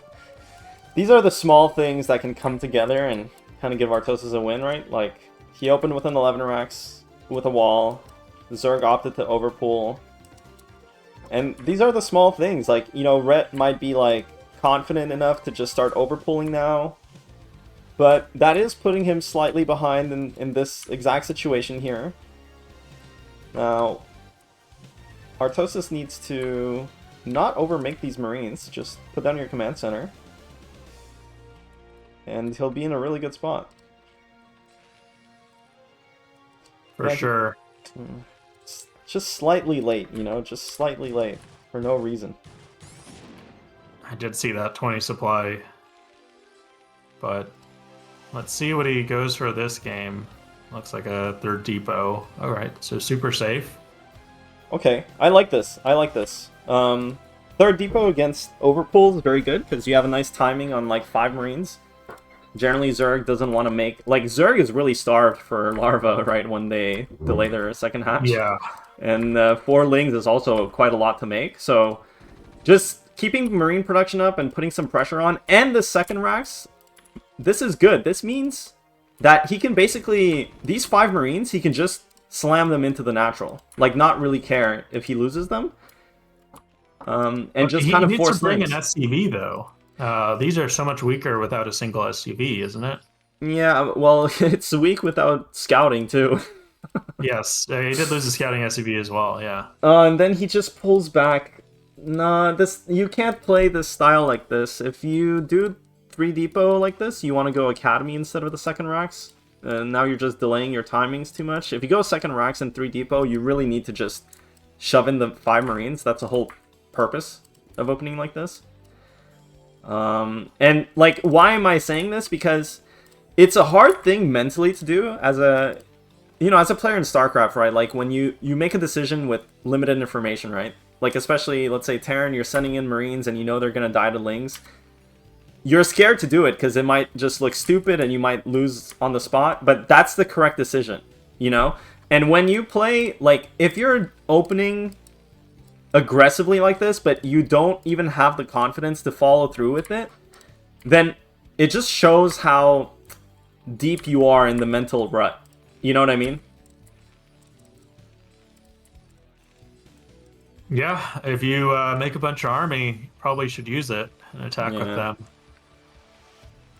And we see here, Rhett might be doing a fast 4-hatch again, already sending out the drone to the 3rd. Though this may dissuade him. Yeah, well, already I think 2 sunks coming up. Yeah, he already made 2 sunks. There's no way he makes a hatchery, right? Yeah. The meters are already out on the way. Terran is missing his timings. Like, I think Artosis might actually go for this. You really can't be out on the map with this when the meters are out because he delayed his range, right? With his slow academy. And just 2 medics, no range. Like, eventually, this is a lot of Marines, but once Zerg gets 7 mutas, 8 mutas, they're gonna trade so well against this. So he has to pull back. He has to start making turrets. And again, I really hope to see Artosis does anything other than like a middle-of-the-road build here. Like, put down 4 or 5 racks or put down a factory right now. Yeah. Like, either one, but don't continue to play this kind of do-nothing Terran style. And then he's building a bunker too, man. Like, I mean, okay, that being said, Hawk, like, he is still technically ahead this game because of the opener. Like, overpull is not that great. You can see there's a slight supply lead. He's got a lot of SCVs. Like, his SCV count is pretty low. Well, it is low now that they're dying. Even lower. Yeah, that was... Okay, well, when Zerg does this, you need to play aggressive as Terran. Like, he should put down his factory, he should just be rallying his units outside the map, starting to pressure. Like, that's a lot of HP to give up as the Zerg player. Terran needs to play aggressively here. He needs to go out on the map. I told him right before the game, you guys all saw it, make 5 medics now. He should have 5 medics soon. Yeah, he could do this. 7-minute factories, all right. That's pretty good. He's in a really good position. This is scary. Yeah, that's only 5 Mutalisks. Just please make a couple of medics. I mean, it's kind of late now because you can't rally the medics, but... I think it's fine. It's not that far away if he just goes. No, I don't know. He needs to just... No, he can't with just 3 medics, man. He can't with just 3 medics. Like, this would die to the Mutalisks. Come on. He was given space. Oh Normally, my god. But he's if you let him run across the map and they get there without having to stem, that's it. Yeah, 3 medics maybe. is enough. Yeah. But now... Okay, we made the extra medics! There we go. Okay, good. I mean, this is looking okay for Artosis. Like, he has enough turrets. Rhett isn't really... He doesn't have +1, so this timing from Zerg is a bit missed. And the counterattack... This is actually really bad from Rhett. He did not recognize the threat, and look at that. He might be going for a base race, Rhett. Wait, what is Rhett doing? He's throwing. I don't know about it. I mean, these base races can work. Stim! Oh my god, I can't. Oh, he's bringing back the Just go! Where are the medics? I can't, man! He's gonna go anyway, no medics, but... The Mutalisks... Dude, he would have just won if his medics were there! No, they'll be there, they'll be there. Oh, but now they're gonna... Is he gonna do it? Oh, yeah, I think he might be okay. Please don't choke, man. We gotta win 1 game. No, I don't know, dude. Yeah, too much from the... Too much damage. I don't know. That's only 6... It's only 6 mutas. Please don't overextend with your Marines. I'm definitely an unbiased caster. And the medics still aren't healing. Even there. But... He still can break. He just needs to be quick on the follow-up. Nah, No? All there's right. no. We lost all our time. Now we're just gonna play a long game where Zerg has 4 hatches, has his tech. I mean, the Queen's Nest. I mean, it's playable, but the thing is, it's not. We're talking about Artosis versus Red, you know. So like, I'm keeping that in mind when I'm assessing Yeah, this. but Red did the Zerg thing. Like, he just made like a round of 8 drones. If those Marines just kept pushing, I think he would have been dead there. Well, he should have. Yeah, he should have rallied everything, but Yeah. like, StarCraft is a game of margins, man, and now they're basically both gonna just build up from here. But if you build up from this position, I think it's slightly Zerg favored, because I mean, if Artosis had double starport right now, I'd say that's pretty good for Terran. But with just one starport, like, you don't make vessels fast enough to really pressure. Bonnet, Yeah. thanks, man. So, I don't know. Yeah, the problem for Terran is that Zerg's been mining gas this whole time, but you haven't been mining irradiate energy. Your vessels aren't out. Yeah. And so that's just forever going to be a difference. There's no way to catch up on that. And you haven't delayed Zerg's gas at all. Yeah. I mean, objectively, I think this is a playable position for Terran. But will Artosis... Is this a playable position for Artosis versus Ret? I Greater don't see how Spire. Terran can do it from here. But Red is being a little greedy. There's no sunken in the natural. That's a really tough defensive setup. We're not clean with the Medic Marine movement. It's really costing us the series. And, again, just the tempo from one starport, it's not... Is he gonna try and bust this? That's 3 lurkers, it's not gonna work. We don't have enough Marines. Maybe if he had 1-1, but... His eBay Yeah, I kind of like it. I just wish he would do it with, like, 1 D-Matrix. Yeah. Because I think he might have a timing where he has a D-Matrix and can go for that. But not if he keeps on bleeding Marines. Now, the thing with Ret's setup is that generally you don't actually see Zerg players taking this base. It's like probably one of the worst bases to take in any of the maps ever. It's low ground, there's a lot of space to like drop.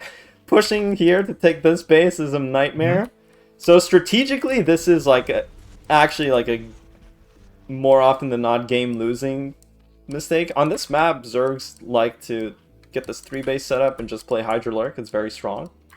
So, point being that if Artosis has a chance, if he plays to deny the 4th base from Zerg. But Guardians incoming. I had to check the names, dude, because main is so bad is there's so much room to drop. Yeah, yeah. You think this is this red or is this Black Man PL? Unreal. Unreal. Yeah, and this just hurts the small amount of irradiates he has even more. Now he has to spend it on these Guardians and doesn't have enough for even only the Guardians. Yeah, but technically these Guardians aren't really... They're gonna be useful. Like, they're gonna trade efficiently, but they're technically not that efficient. I agree. The new style of using this is more morphing them on your side of the map and like pushing with them to clear the bio. Yeah. That's way more impactful than whatever harass you're getting here, unless of course Artosis bleeds bio to it anyway. But yeah, when you make this nowadays, a lot of players just really want to kill the bio with these Guardians. That's a good point. And well, I mean, the thing is, like, against one starport, and he's bleeding so many SCVs. I mean, he's just not migrating the SCVs, which is obviously a mistake. One Wraith is gonna die, everything else is bleeding. He's in Tilt City, man, as one NA Zerg would put it. Jimin. Yeah, I think this might be it. I mean, that's so many Guardians still there. Entire natural has been cleared. A single swarm in the middle of the map. Yeah. Not even close to Rhett's base, giving him full control over everything. I mean, the games are winnable for Artosis, man. Some of these are razor-thin margins, but he's just like, in the moment, in the critical moment, he's not focusing on the right things, you know?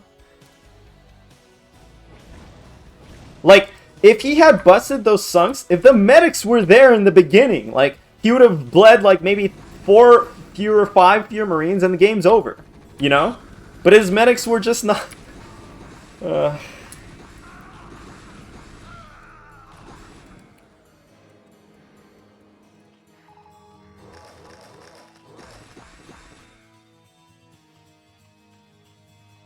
I'm trying to think what maps are left. So Eclipse, Knockout rather.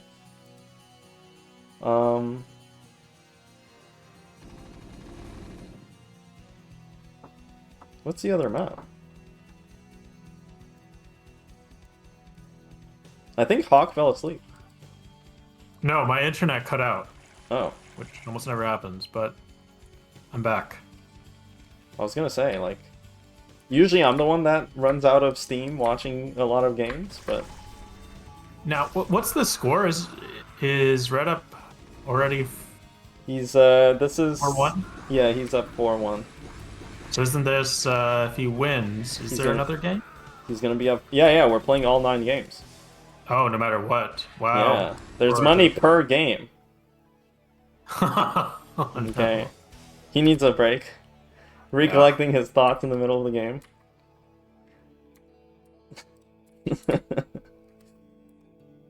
You know what? I mean, I'll say this.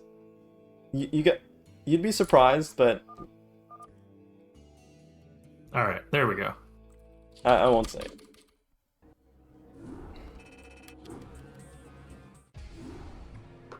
Okay, well, 5-1. Unfortunately, we still have to play more games. We have 3 more games. We have 3 more games. You know, there's a lot to the mental aspect of StarCraft. And I will say, when you're playing someone in tournament, I think that you really should do your best, even if you're tilted, to not show it. Because I think a lot of people who play StarCraft get like a sense of like sick satisfaction if they know the person they're playing is like crumbling and breaking. And they actually play better because of it and just want to make them completely break down. And you know, I just gotta say, like, I think Rhett might secretly also enjoy that too. You just can't show that you're cracking. You know what's funny is that Rhett is also as emotional as Artosis is. Yeah. Like, he can also, let's say if it's not going well, he can also type. And, you know, so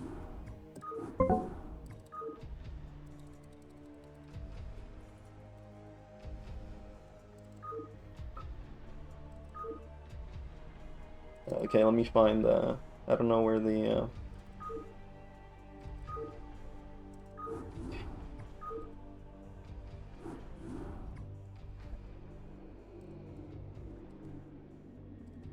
you're right. It is now, like, this is why I was being so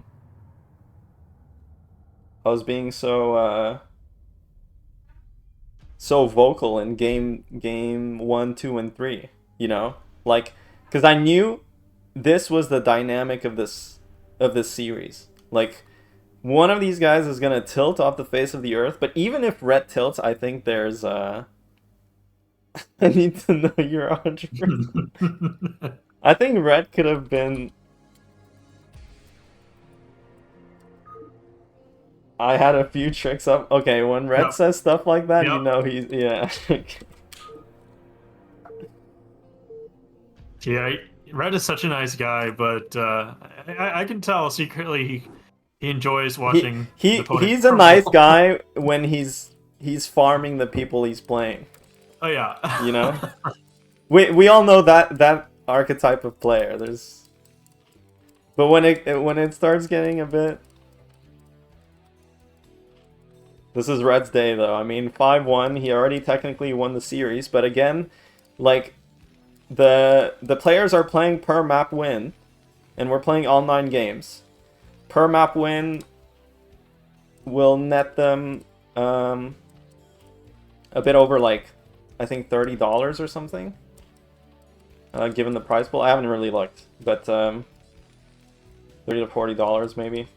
So every map, like, they still are incentivized to win. I mean, it's really good money, given the fact that it's like a average 15-minute game length. So we're still playing, like, for real. But Artosis, he is in Tilt City now. We gotta kind of all pull together and hope he gets out of it. No, it's that I'm just hoping for some good games here. At this point, he can't really win the series. That's unfortunate, but hopefully he can give some good games and do something to keep up. If he's going to play late game with Rhett, do something to keep up in late game. Because it's not fun watching it be as one-sided as it is right now. Well, to be fair, at least the Polypoid game and then the Dominator game weren't technically that one-sided, you know? It was close. But yeah, it's hard. And we see a hidden SCV. I do wonder if he's going to make a second Rax with this, or if he is just using it to scout. Very weird way to send it, but... Yeah, I'm not sure about that, because it's not like he ate racks to try and snipe an Overlord or anything like that either, you know? Yeah. Yeah, I don't know what that was about. Maybe he was scouting for the proxy hatch? I have no idea. You've seen that build before, right? The proxy hatch? No, never. What is proxy hatch? What is it indeed? Like, you make it at Terran's wall or something? No, you just make it here. And then do what? What does it do? You haven't seen the Eclipse proxy hatch build? That's what Artosis was scouting for. Yeah, you don't remember Cats playing proxy hatch? Oh, on Eclipse? Yeah. Okay. A cat's build. I crack myself up sometimes. You think long distance mines from there? Yeah. Get some extra minerals? Yeah, you basically, the concept is to build sunks here. To protect those two bases. Yeah, Terran isn't allowed to go here.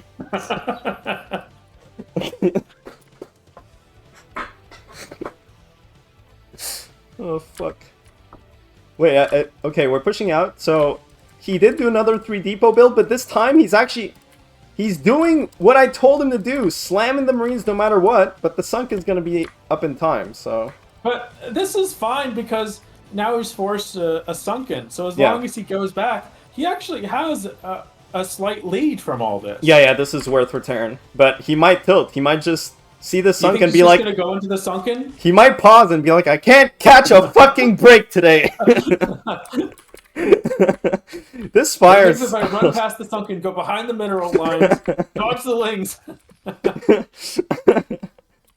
The thing is, like, that's actually this is good for Terran, but Artosis might be so tilted that he's interpreting it as a bad. Our sun's already up. Yeah. The thing is, like, because you and I both play it. You know, we've had our fair share of playing in many things. So, I think you and I can both feel what it's like being in Artosis' shoes, right? Like, even if at this point, even if the game's going well for you, your body can't accept that you're in a good position. You know? Yeah. Yeah. You know, one thing I would say that really helps if you're completely tilted out of your mind Yeah. is only focus on fighting. And I know maybe that doesn't work for other races, but as Zerg, Yeah, just focus on Like, microing your Mutalisk. That's like, it. don't even care about the game state. Yeah. Just focus on winning every single fight. And usually that works out okay. That's And like, as long as you don't make any micro mistakes, you're good. That's good words of wisdom. Yeah. You think Artosis can focus on bringing his medics with his units? Oh yeah, you look at that army movement. Yeah. Okay, well, we're scanning the... This is potentially good for Terran. It's very razor-thin margins because the mutas are already hatching. And Ret... Dude, if I were Cancels. Ret, I wouldn't have canceled that. You'd be surprised. It'd be very close. It'd be very close, yeah. No, You think- I tried this when it's like super late push out. Yeah. You'd be surprised how much time Terran has to cancel that shit because like 4 or 5 mutas can't kill this that quickly. Yeah. Well, the thing is, he needs to kill these Marines, though. Like, I think if he cancels right away and then actually trades for these Marines, it's really good for him. He lost an Overlord, by the way. Oh, he gets to join them. This is now a big advantage for Artosis. You should not ever be allowed to join them. Yeah. Like, those should be dead out on the map. Right And that's now... part of like what Zerg gets in return. Oh, he's making another medic, dude. This is good. Right now, he has enough Marines. He should be on 4 medics, to be honest. Yeah. Put down your factory, please. He has so many resources, I actually wonder if he got range. He might have forgotten range. Can you tell? Or does he not? I think he might have forgotten range. I think he can just push and win. No. Oh, 2 sunks. Never mind. All right, that's a lot. Maybe he didn't. He has so much gas, though. Like, I don't think you usually have this much gas. I'm actually fairly certain he doesn't have range. And we're still only on 4 Roxas. Try and message him real quick. No. No, I'm just... Okay. Now, it is a question what hydrogen timing Rhett has. Yeah, Has he I mean, built it? he's, yeah. I think Rhett, honestly, he's just doing the same thing every game. Yep. It went down at 740 exactly, just like all the others. PT1 says I should message him for the content. I feel like I should, man, but that might tilt him, that might put him over the edge, I think. I'm like, you know, I'm like, let's say 80% sure he forgot range. Because he had so many resources when he put down his factory. Like, usually, and it was around like 630. Usually, if you get +1 and everything, it's tight.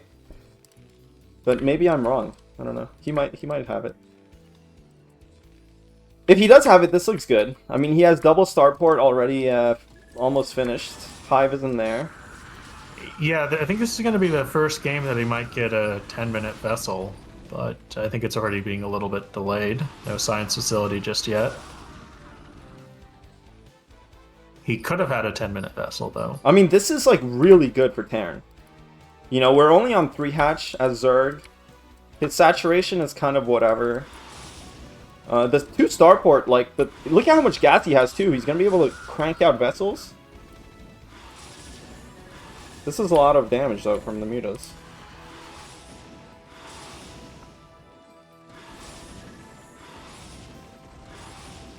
That is so many SCVs. The thing is, like, Terran is still fine, but when that, again, when that's happening to you, you're tilting off the face of the earth.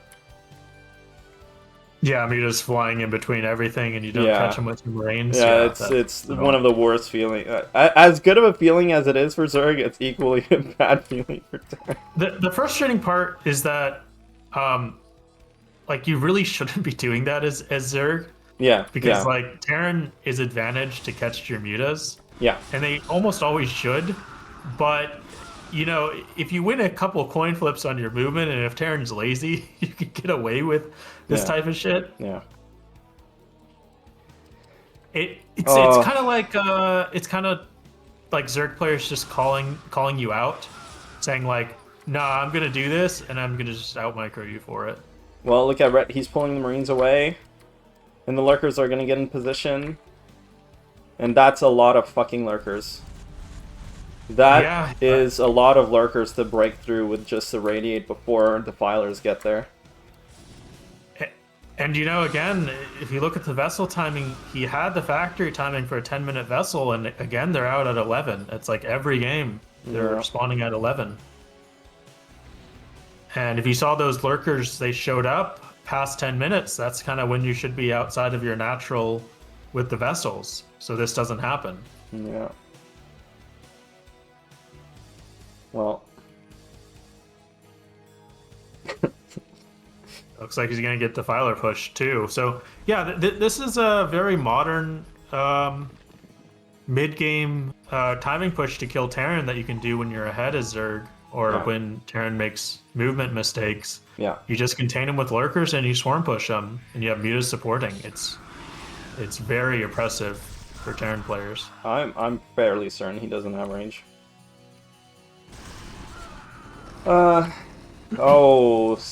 Okay. Well, yeah. Yeah, consume's already done. Look at that. And you think he'll pause, or? He doesn't even pre-swarm. He just straight up swarms in his face, huh?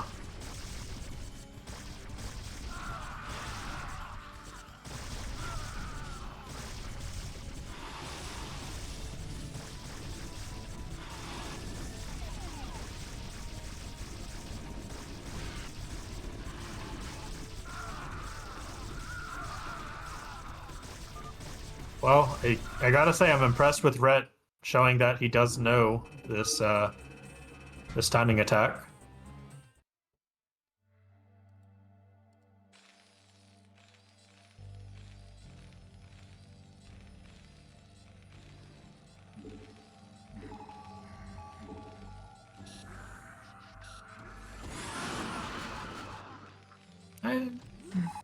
It needs range anyway.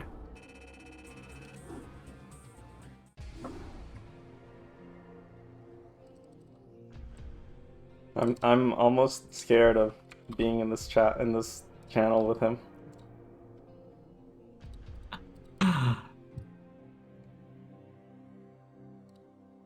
Should I say anything? Sure, for the content, yeah. Workout range.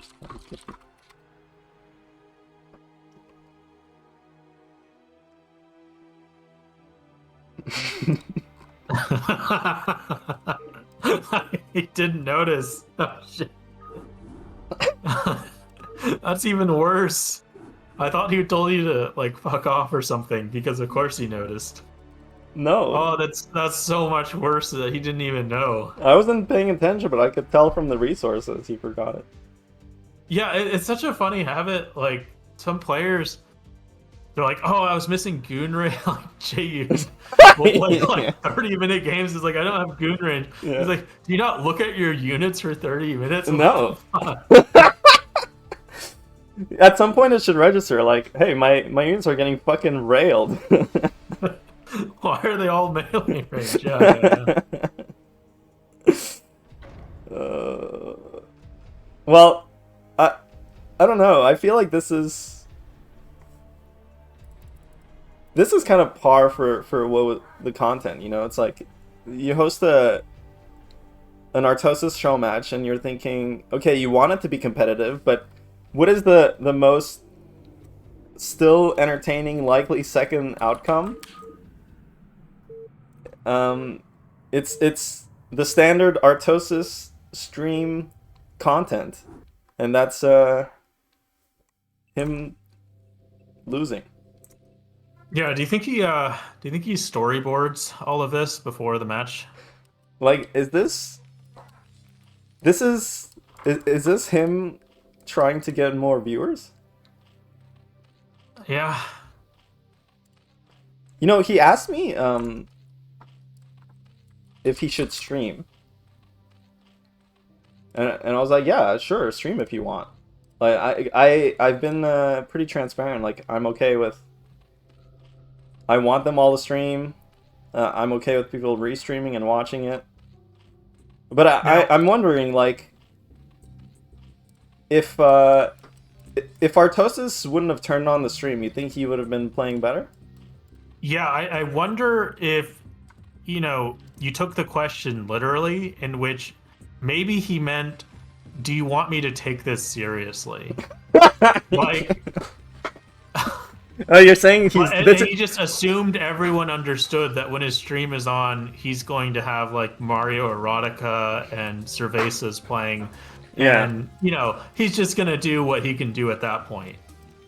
You think the moment he turned on the stream, it turned into content? It's not really competitive integrity StarCraft anymore. It's just Artosis. And maybe in his mind, he's like, well, I did ask. This is what the tournament organizer wanted. So, Yeah. like, he thinks he's doing like a great job here. He's like, all right. It's heartbreaking. It's heartbreaking a bit. I was hoping he would. I told him to command center first one of these games, but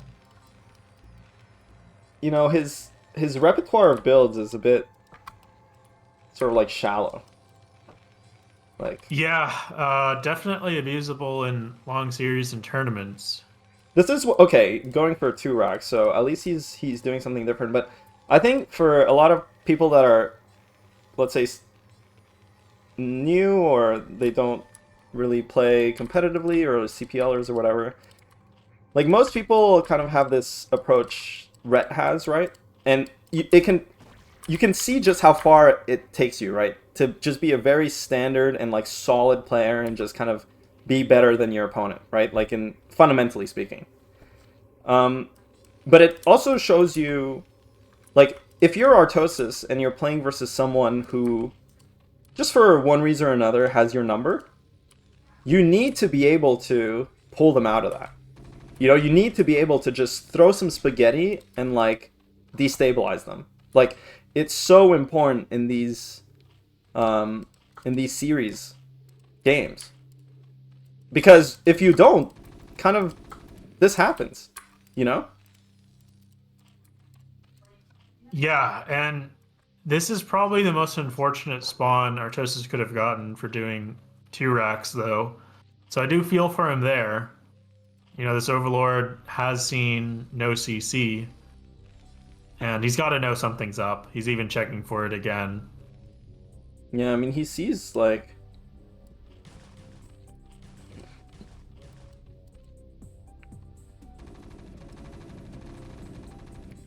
What are we doing? Is he just... I really actually don't mind going CC here, especially if Rhett sunkens. It's only a very slight disadvantage just because you force the sunken. It's really not that bad. But if he gets damage, if he takes damage, this is going to be pretty bad. Wow. Look at that. Okay, well. It was close.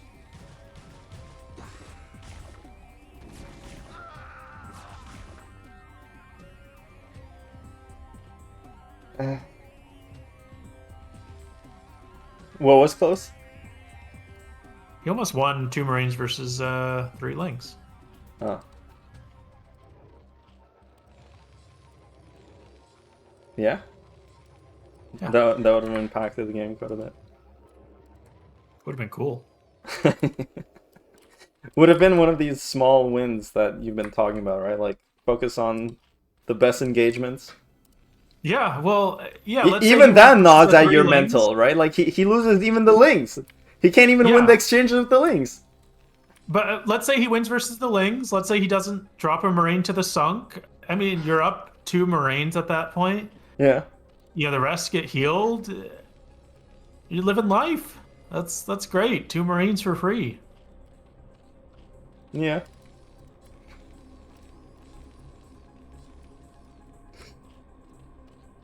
Now, Red is really experienced and knows that, like, one of the best things to do against, like, delayed expand, Yeah. but otherwise standard, is just to throw down a 3rd hatch. Yeah. Because, you know, one problem Terran has when they do this is their SCV count is forever lower than it should be.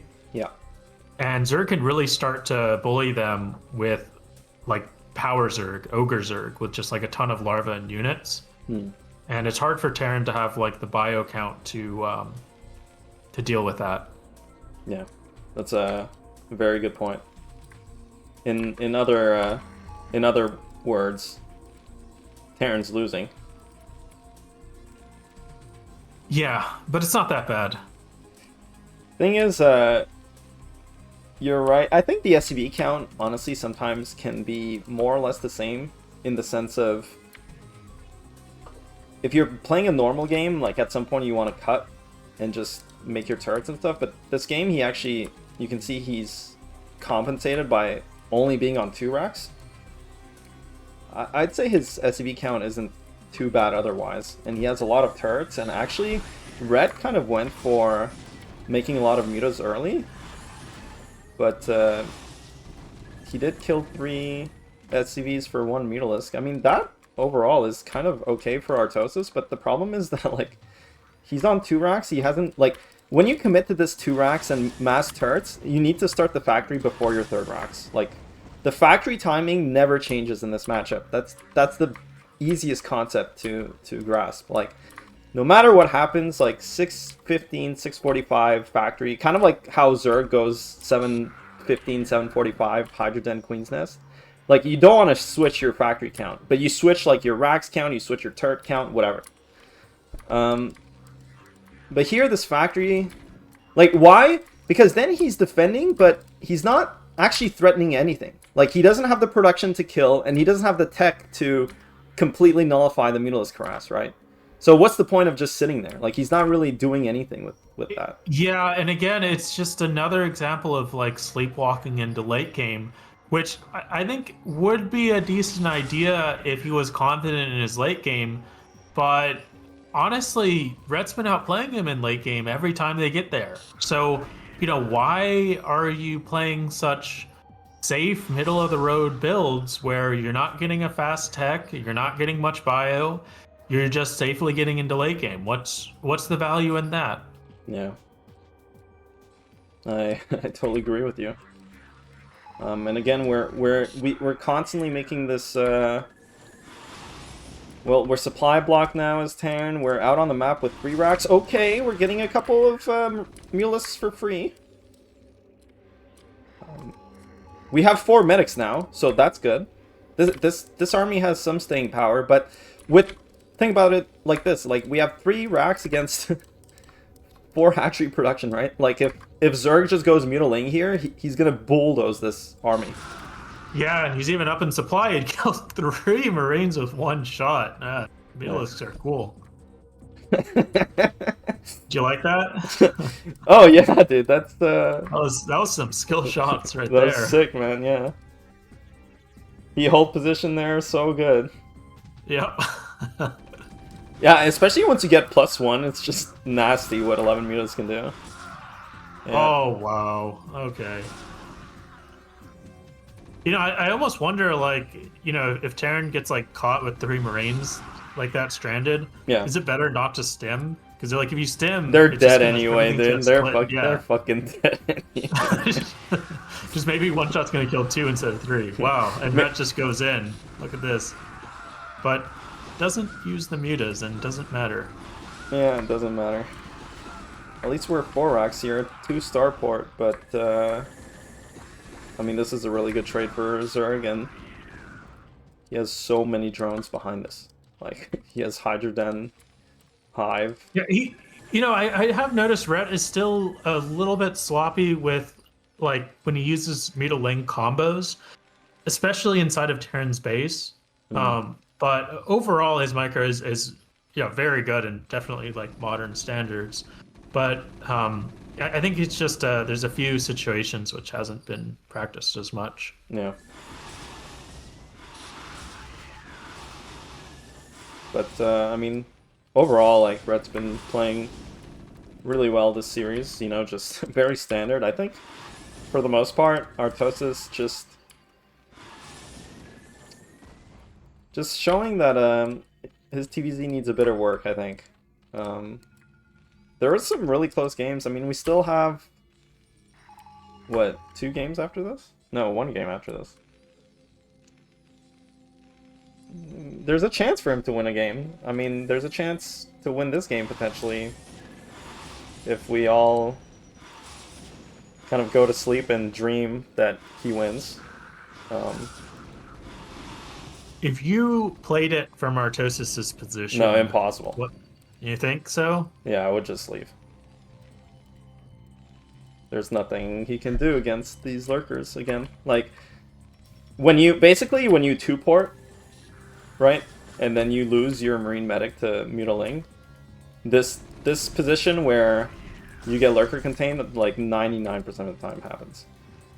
Yeah. And you can't. No, yeah, I play from Zerg's side. It's a lot of fun. It's fun, yeah, when you're winning.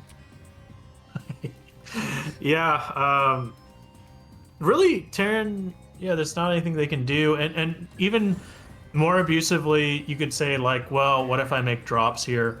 Yeah, but, like, once you have, like, 8 lurkers or so, you can actually just start making mutas again to cover for that. Yeah. And then it just gets ridiculous. Yeah. And I mean, this is you're right, like, Rhett has this tendency of just splitting provision. I mean, you know, honestly, when you're playing someone and you just feel really comfortable against, you can start looking like a god. You know, he's doing everything. Like, when you have the space to do everything right and you do everything right, it looks like a mismatch. But this is also just the result of, like, just feeling really comfortable, confident, and having the space to do it. But, like, the fact that he does check for vision right now is super solid, because only drops really could bring Terran back into the game now. And look at that train of lurkers. He doesn't need Swarm. Yeah, I think Rhett's feeling himself, you know? He might not be smiling, he might not be grinning on stream, but inside he is, you know? He's, like, really proud of himself, I think.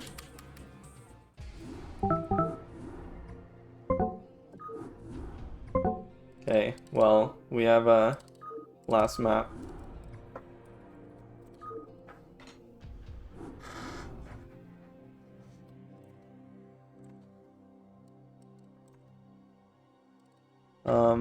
So when we were discussing the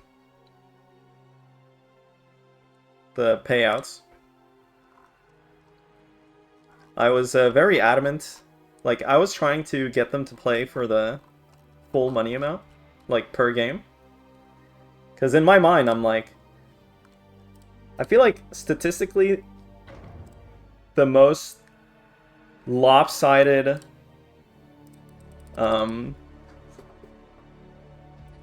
result would have been 7-2, you know? And I think if you get a bit over 20% of the prize pool, I feel like that's a good base. And if you lose like 8-1, 9-0-9, I think that's a bit of underperformance. Because I don't actually think the...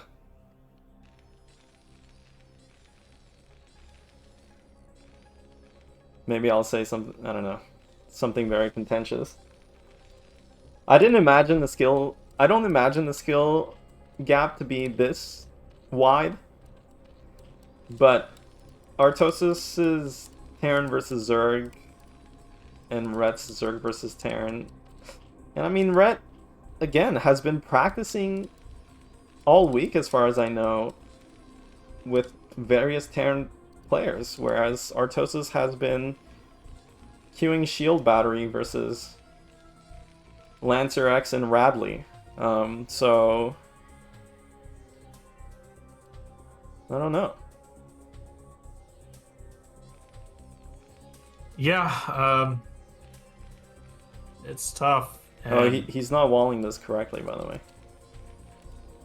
you know, what's odd is Artosis looks really solid nowadays against Protoss. Yeah. Like, he has some really great games, and then you see his TVZ, which used to be by far his best matchup, and I don't think it's kept up because the level of opponents he's playing on, you know, ladder and shield battery just aren't there. And I think the reason why he's playing like he is because he's so used to playing these like non-standard cheesy Zergs, and he can get away with like very boring and safe and do nothing styles that you just need to wait for Zerg to do something stupid.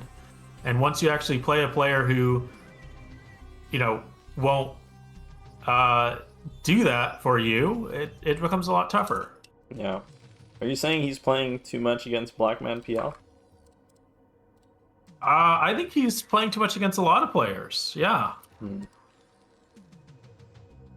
You think Artosis could take down Blackman PL in a 9-game series? I imagine it won't get to that point. I think one of them is going to drop out by about game 3 or 4. I don't think they could go through a whole 9 games with each other.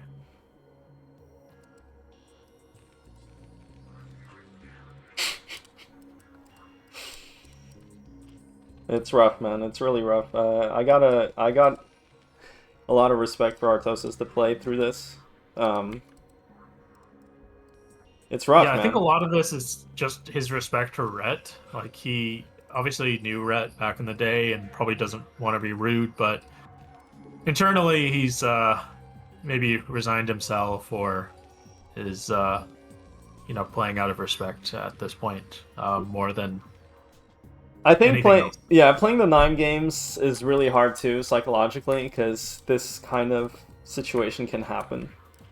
You know, it's different if you, like, let's say you spread the 9 games out over like 3 days. Let's say you play 3 separate best of 3s.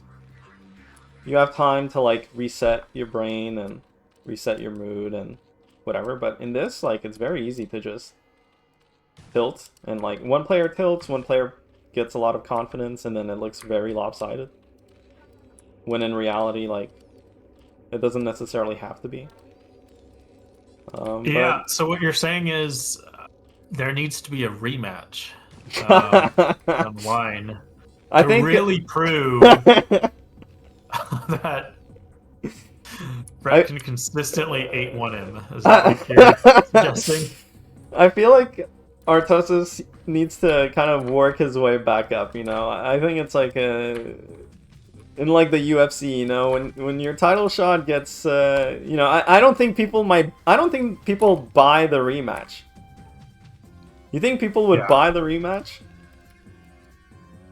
I'm not sure, but I do think like Artosis series are pretty fun. But who would you put him against, though?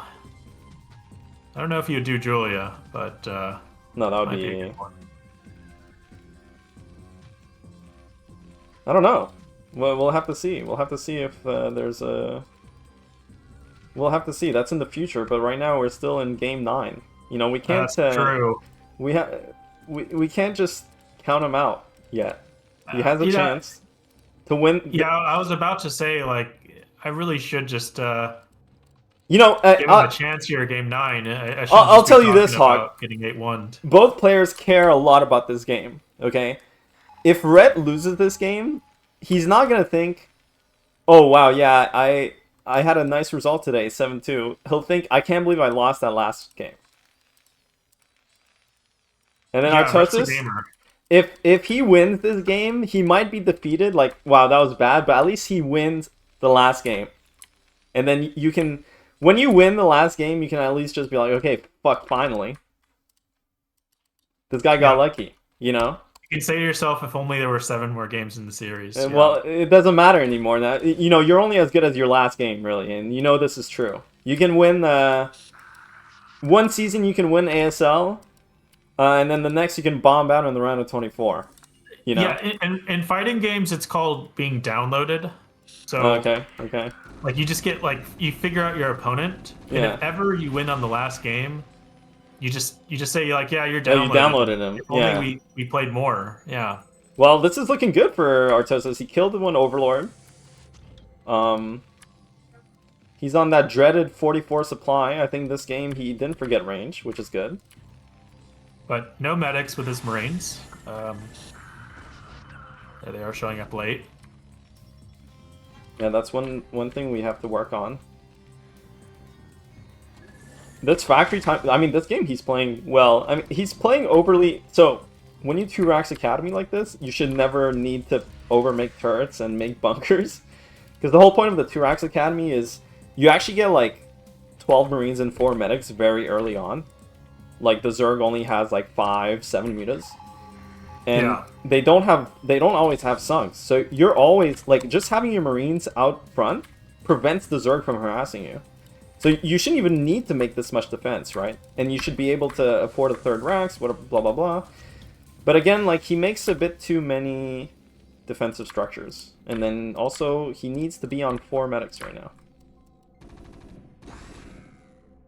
Really needs more Yeah, medics. another thing is he's also playing double comset every game, which Yeah. you know is fine, but a lot of players nowadays really like to delay that far more, especially if Zerg is playing standard every game. You know, make them force you to get your comsats on time. It really is a big difference if you can delay that. Yeah, you can get a couple more SCVs. I mean, in general, like, the thing is, Rhett plays one way. Like, Artosis could cut so many corners. It's not even about cutting corners. Like, StarCraft is a game of playing your opponent. You're not... Like, there's a lot of people that I think they think of StarCraft as, like, you know, there's this whole theory game, and I have to play the same every game. I have to account for all variables. But honestly, you should never respect your opponent in all things, right? Like, you shouldn't just... Imagine if he plays and he thinks, oh, Rhett's gonna lurker all in me this game. Like, that's never gonna happen because he's never done it, you know? Or, oh, what if Rhett goes 4-pull this game? Or what if he goes 9-pull this game? Like, who cares? Because he's not shown that yet, right? But Artosis, he's just not making those adjustments. And for Rhett, I mean, he's just winning doing the same thing over and over, so why would he change anything? Again, we're missing Yeah, medics. and again, Rhett's getting a lot of damage with these mutas.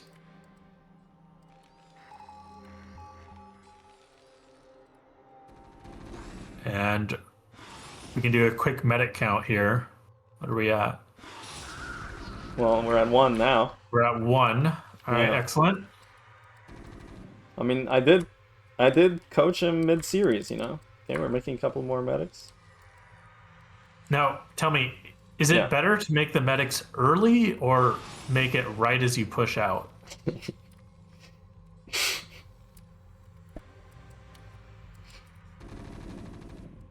You're just You're the being, turn player. you're Is just it- being an asshole now. Right, my bad.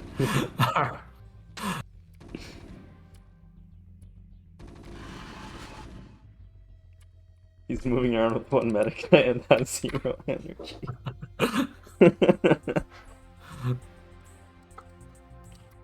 I mean, the thing is, I've made this mistake many times. That's why I've learned. You know, it's not like it's not a magic trick, right? Like, it's about losing and adjusting. And it's hard to adjust, like, in the same day. Like, it's easy for people to be like, oh, look, he's making this mistake, but realistically, to fix it while you're tilting, like playing a best of 9, like a 9-game series, like, you know, a couple thousand people watching, tens of thousands watching, it's hard to adjust in the middle of the series, you know, but hopefully he learns from this and kind of, like, notices that he undermakes medics. And now, well, Rhett knows what the weakness is. He doesn't make enough medics, but what if he can't make any medics anymore? Yeah, and this is one of the most brutal parts about StarCraft is that the punish for mistakes that you make does not happen immediately. And so Yeah. if you make a mistake in 6 minutes, often it can feel really awesome and super safe and great for you at 6 minutes.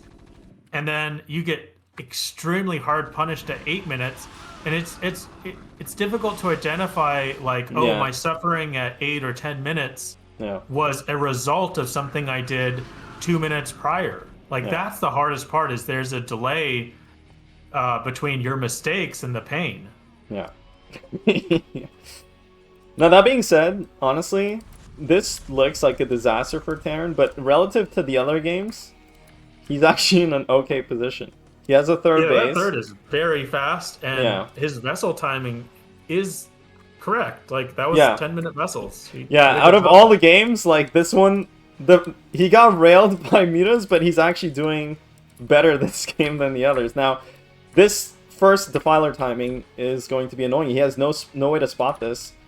But And he has the irradiates to just straight up clear everything, which Yeah. is nice if the vessels weren't in the middle of the map unguarded. But looks like it's fine.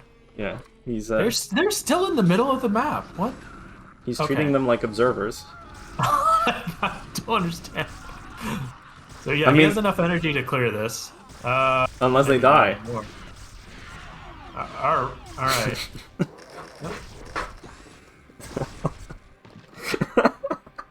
I don't know where we go from here, Gypsy. I don't know if we can do this. Should I just... Okay, he's gonna leave first. Thank you.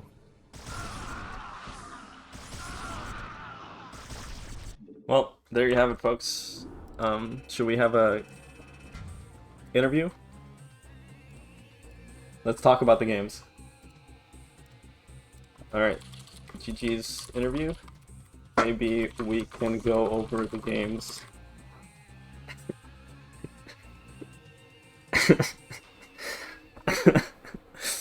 Double interview. If you want. Yes, Artosis says. Artosis is such a god. He literally just got railed and he will still do an interview.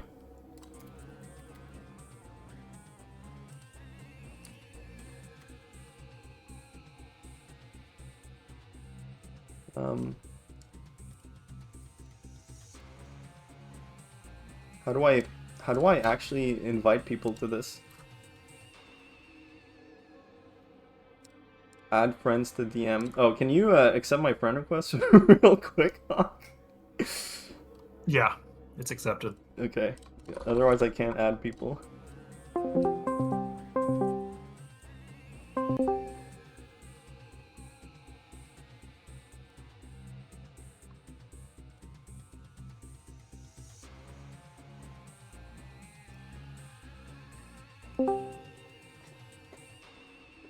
Hello?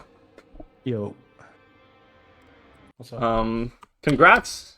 Congrats. Yeah, thank you, man. I guess maybe we should wait for Dan to join. Yeah.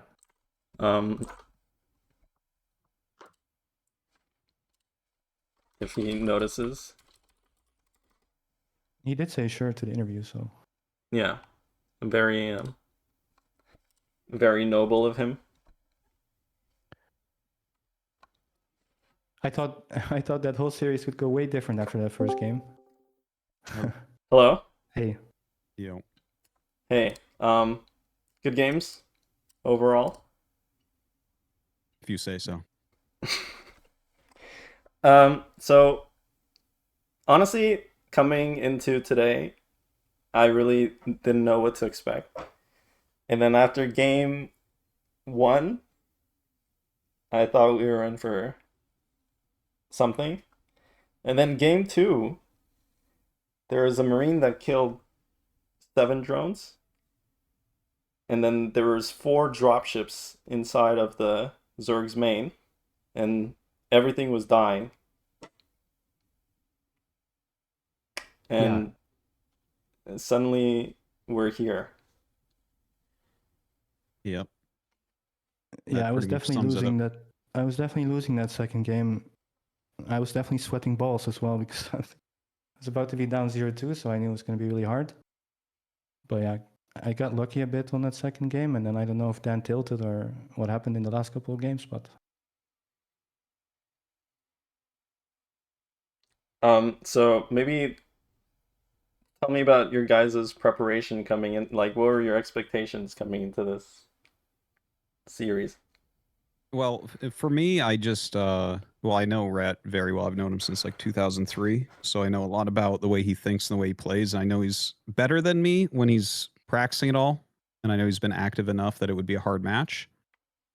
But I knew that if I could win the first couple games, that I would have a good shot in the series because he's kind of an emotional player.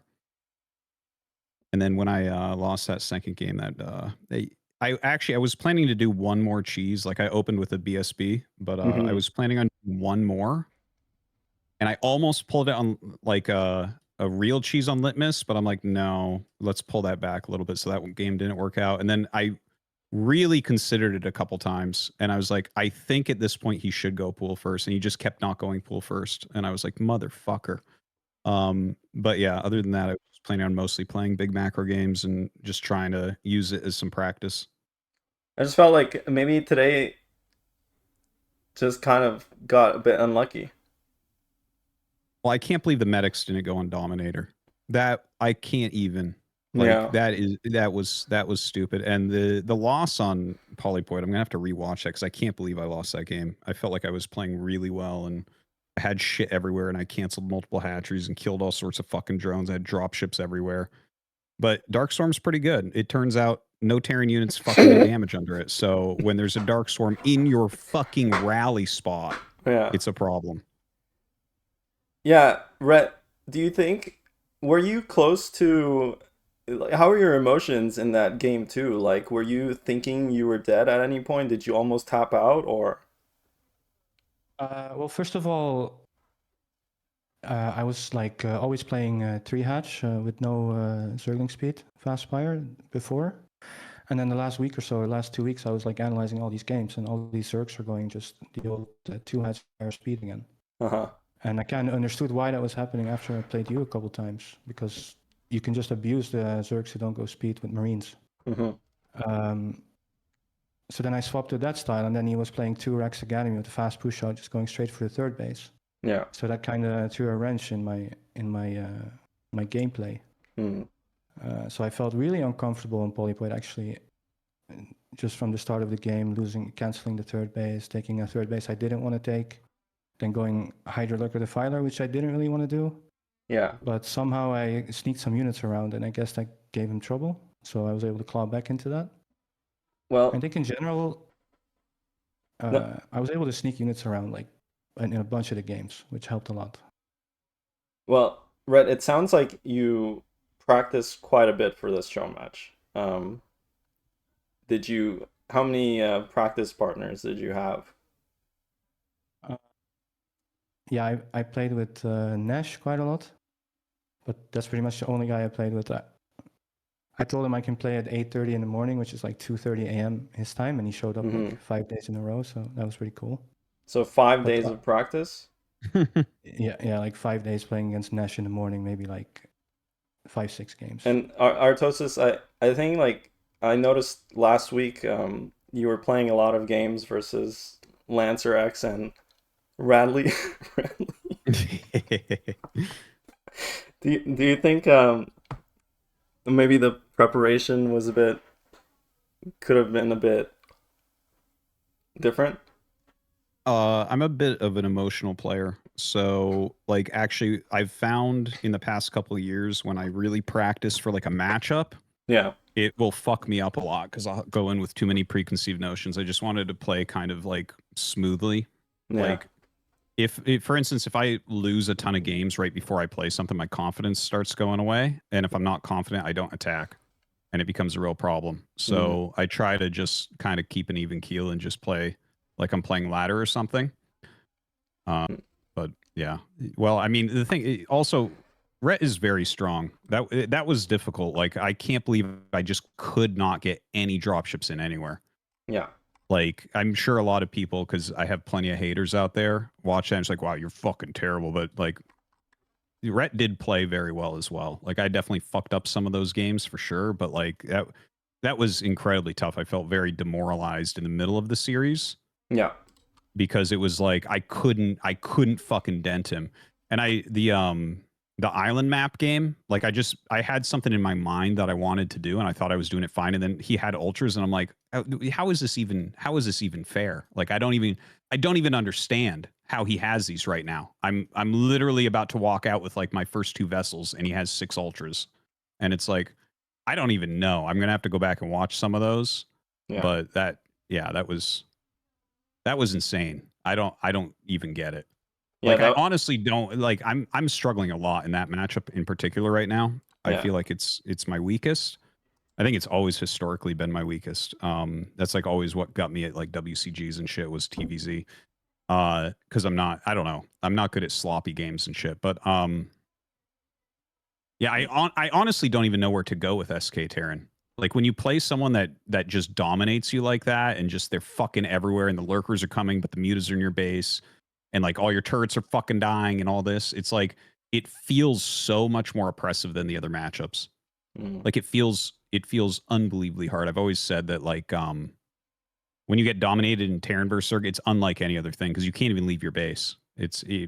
Some of these games were really rough.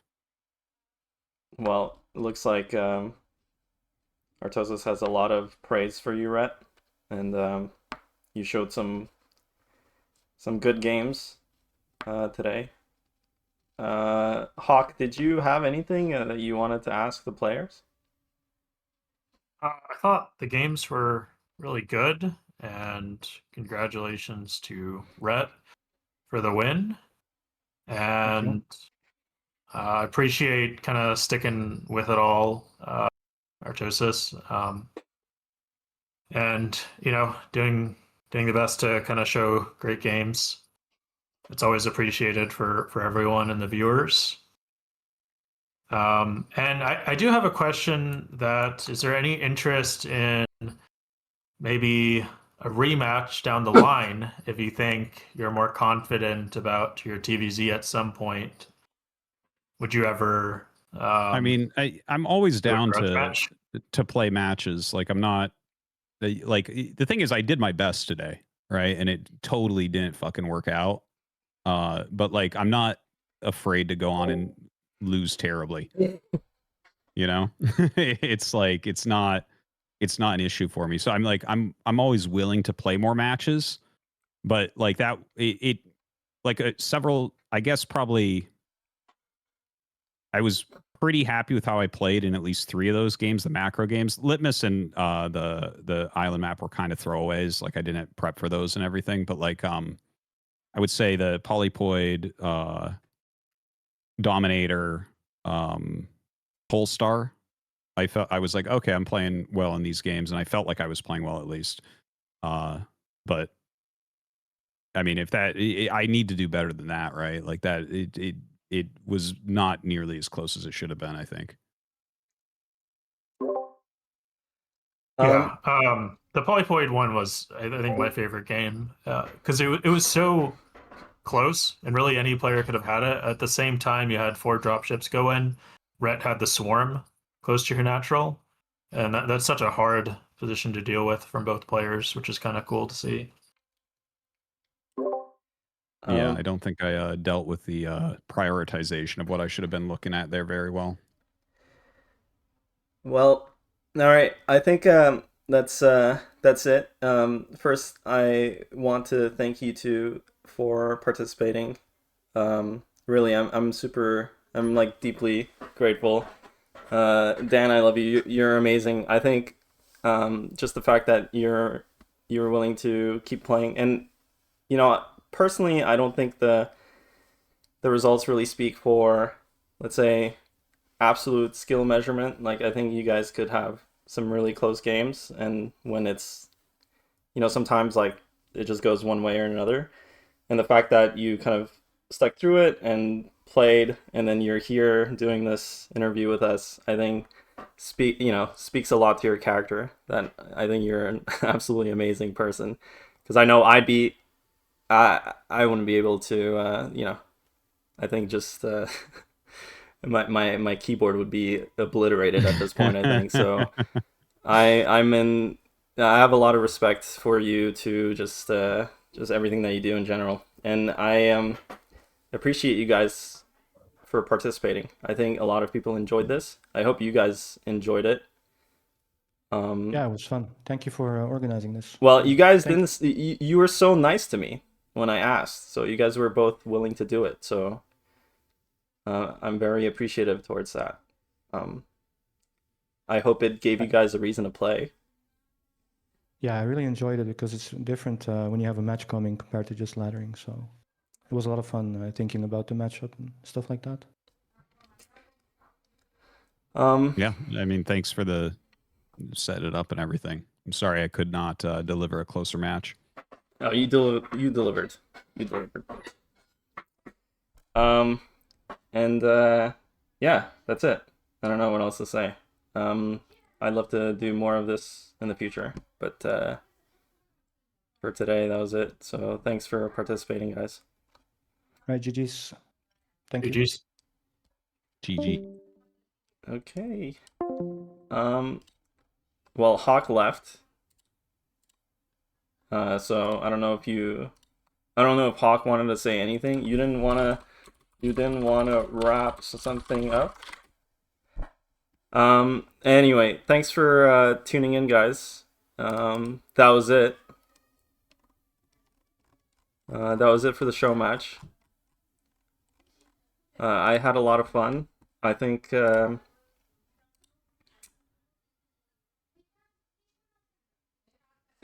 hey Jip, check out this clip of Lurkers and Arto's face. I hope you guys enjoyed this. Artosis banned Dr. Claus. This was a lot of fun.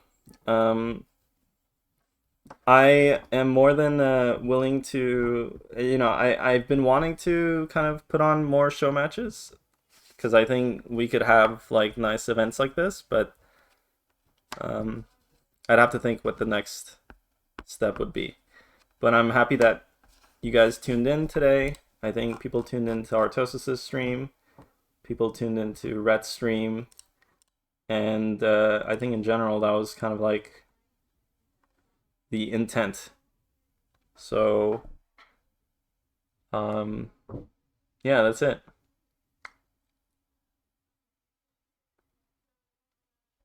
That's it. What I would like, you know, what I've been thinking about doing is I would love to have show matches between some of the StarCraft 2 people or some of... Okay. Some of these other... So I don't know if some people are watching or, you know, whatever, if you'd be interested. Get in touch with me. Rainbow Artosis. But yeah. Quark versus Tosis. I wonder if are any of these guys gonna... Rhett already turned off his stream. Is this guy gonna keep streaming? All TTS will play at the end of the match.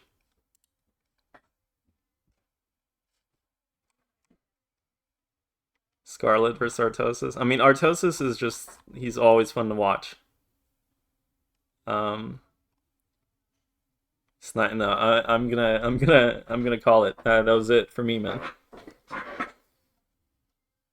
Artie would I mean, I'll talk to him. Like, if he's interested in doing this, I'd be more than happy to. I actually really enjoyed casting with Hawk. I knew it was gonna, like, I knew deep inside that it would be really fun to cast with him for exactly the reasons that you guys maybe enjoyed this, like, today. And I'll be thinking about what next to do with these show matches. That's it. I don't know. If you guys haven't been on my stream before and you enjoyed the content, I mean, I would say follow my Twitch, but this isn't what I usually do. I usually just play StarCraft, Rage, and ban people. So it's kind of similar to Artosis, but a bit different. And then, if not, also, that's it. I don't know. Just thanks for tuning in. Yeah, it's on YouTube. You can just follow my... You can follow my YouTube. And it's there. I streamed it to YouTube, and I will probably cut it and put it on YouTube as a VOD as well. Ladder... No. I'm gonna... I need a break. I might stream later. I don't know. But thanks for tuning in, guys. I'm very happy with. I enjoyed myself a lot. I feel for I feel for Dan, because I've definitely played show matches where I've gone blasted and it feels fucking bad. It feels bad losing. Obviously. But I had a lot of fun watching. So, and I think a lot of people did. So. Faceless. Anyway, I don't know if Artosis is gonna keep streaming. Wow, I was just about to raid you, dude. What the fuck? Arto ran away. Well, I'm gonna run away too. Yo, Bob, thanks, man. Oh my god, that was nuts. Yarbo Thanks. just donated $40. I gotta Great play show now? match. No, Thanks for I won't play, but I'll maybe stay on for another 5 minutes to debrief. I hope you guys that watched Artosis enjoyed it.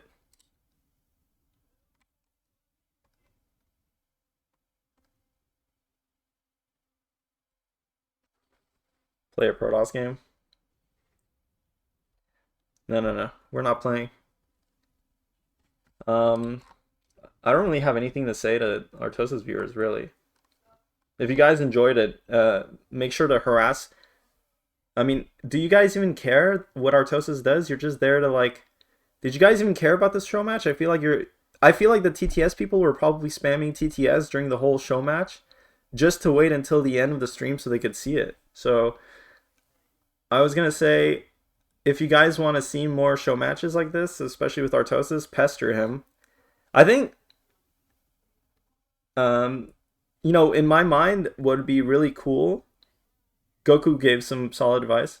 What I really think would be really fun to do is to organize, because I think this kind of show match where you make like a very specific kind of matchup between two people that is interesting, I think a lot of people would like that, and I think it'd be fun to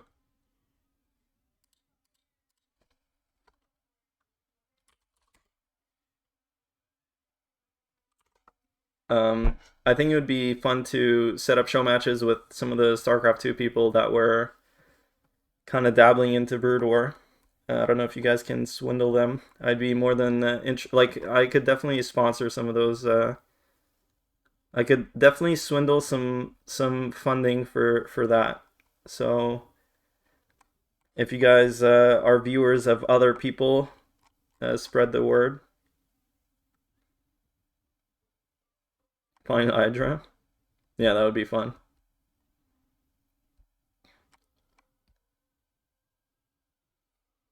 What's my opinion on this? Microsoft actually properly remasters Brooders like Chess's Magic, update unit pathing and all the bugs too, then balance the game. Yeah, that's a completely brain dead take. Don't touch the game, please. Thanks.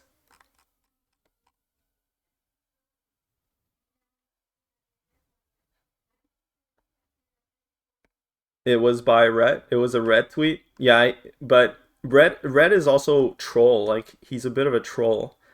I wouldn't take what he says seriously all the time. I mean, for example, I remember Noni had a stream where he was trying to play Brood War, and then he said, I don't get why they ever made any map other than Lost Temple. So, like, these old players, I think they've got a bit of brain rot, and like sometimes they just say things they don't really mean. So You gotta treat them as like old senile people, you know. It's just it's not too important. Only the old players, yeah, they're old. They're old. They're old school. You know, they're very old school. Consider like I don't know who Rhett was. It would be awesome to have pre-show match show showing their top games and how. Well, yo, Bob, that sounds like way too much work for me. I'm like,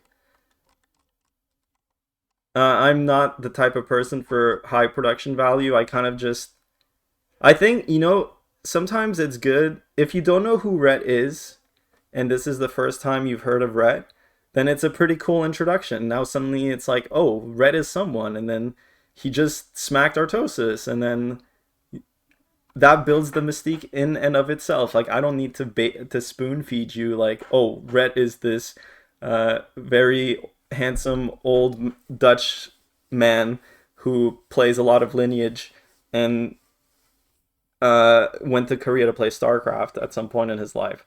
You guys don't need to know that, you know. So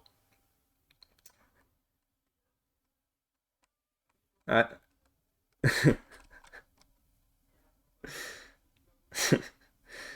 so I just want to if I can get 2 people to play, I think that's a win. Yeah, Lineage with Nyoken, basically.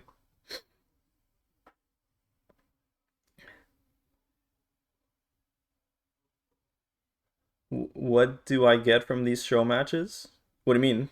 I get exactly what you guys got. I enjoyed it. I enjoyed watching it, and I I think I think everyone's pretty happy for this, no? I don't need to get anything out of this. Personally, that's why I'm fine with I was fine with people restreaming and streaming. I just wanted something to happen so that we can get more stuff going.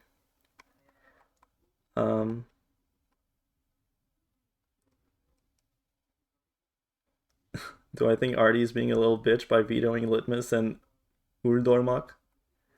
Roaring cocksuckers, I also have vetoed, to be fair, but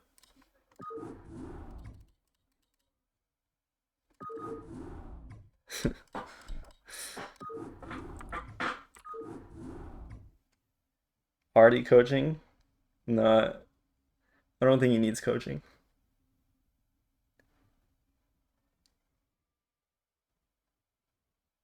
Artosis is like Big Daddy StarCraft, like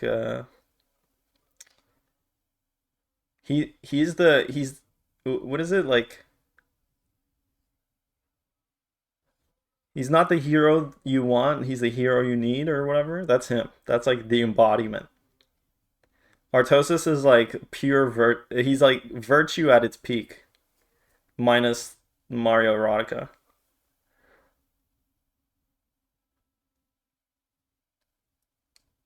Okay, that's it. I don't have anything else to say. Who should I host?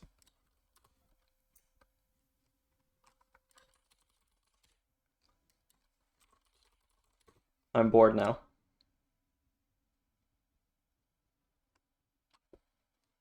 Siki? Damn, there's an SC2 event going on at the same time. That's pretty unfortunate. Yeah, I'll host Siki.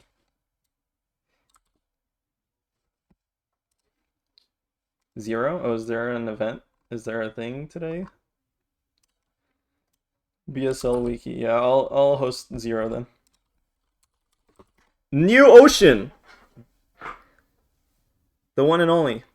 Thanks for tuning in, guys. Follow the stream, etc. Hope you guys enjoyed it. See you around.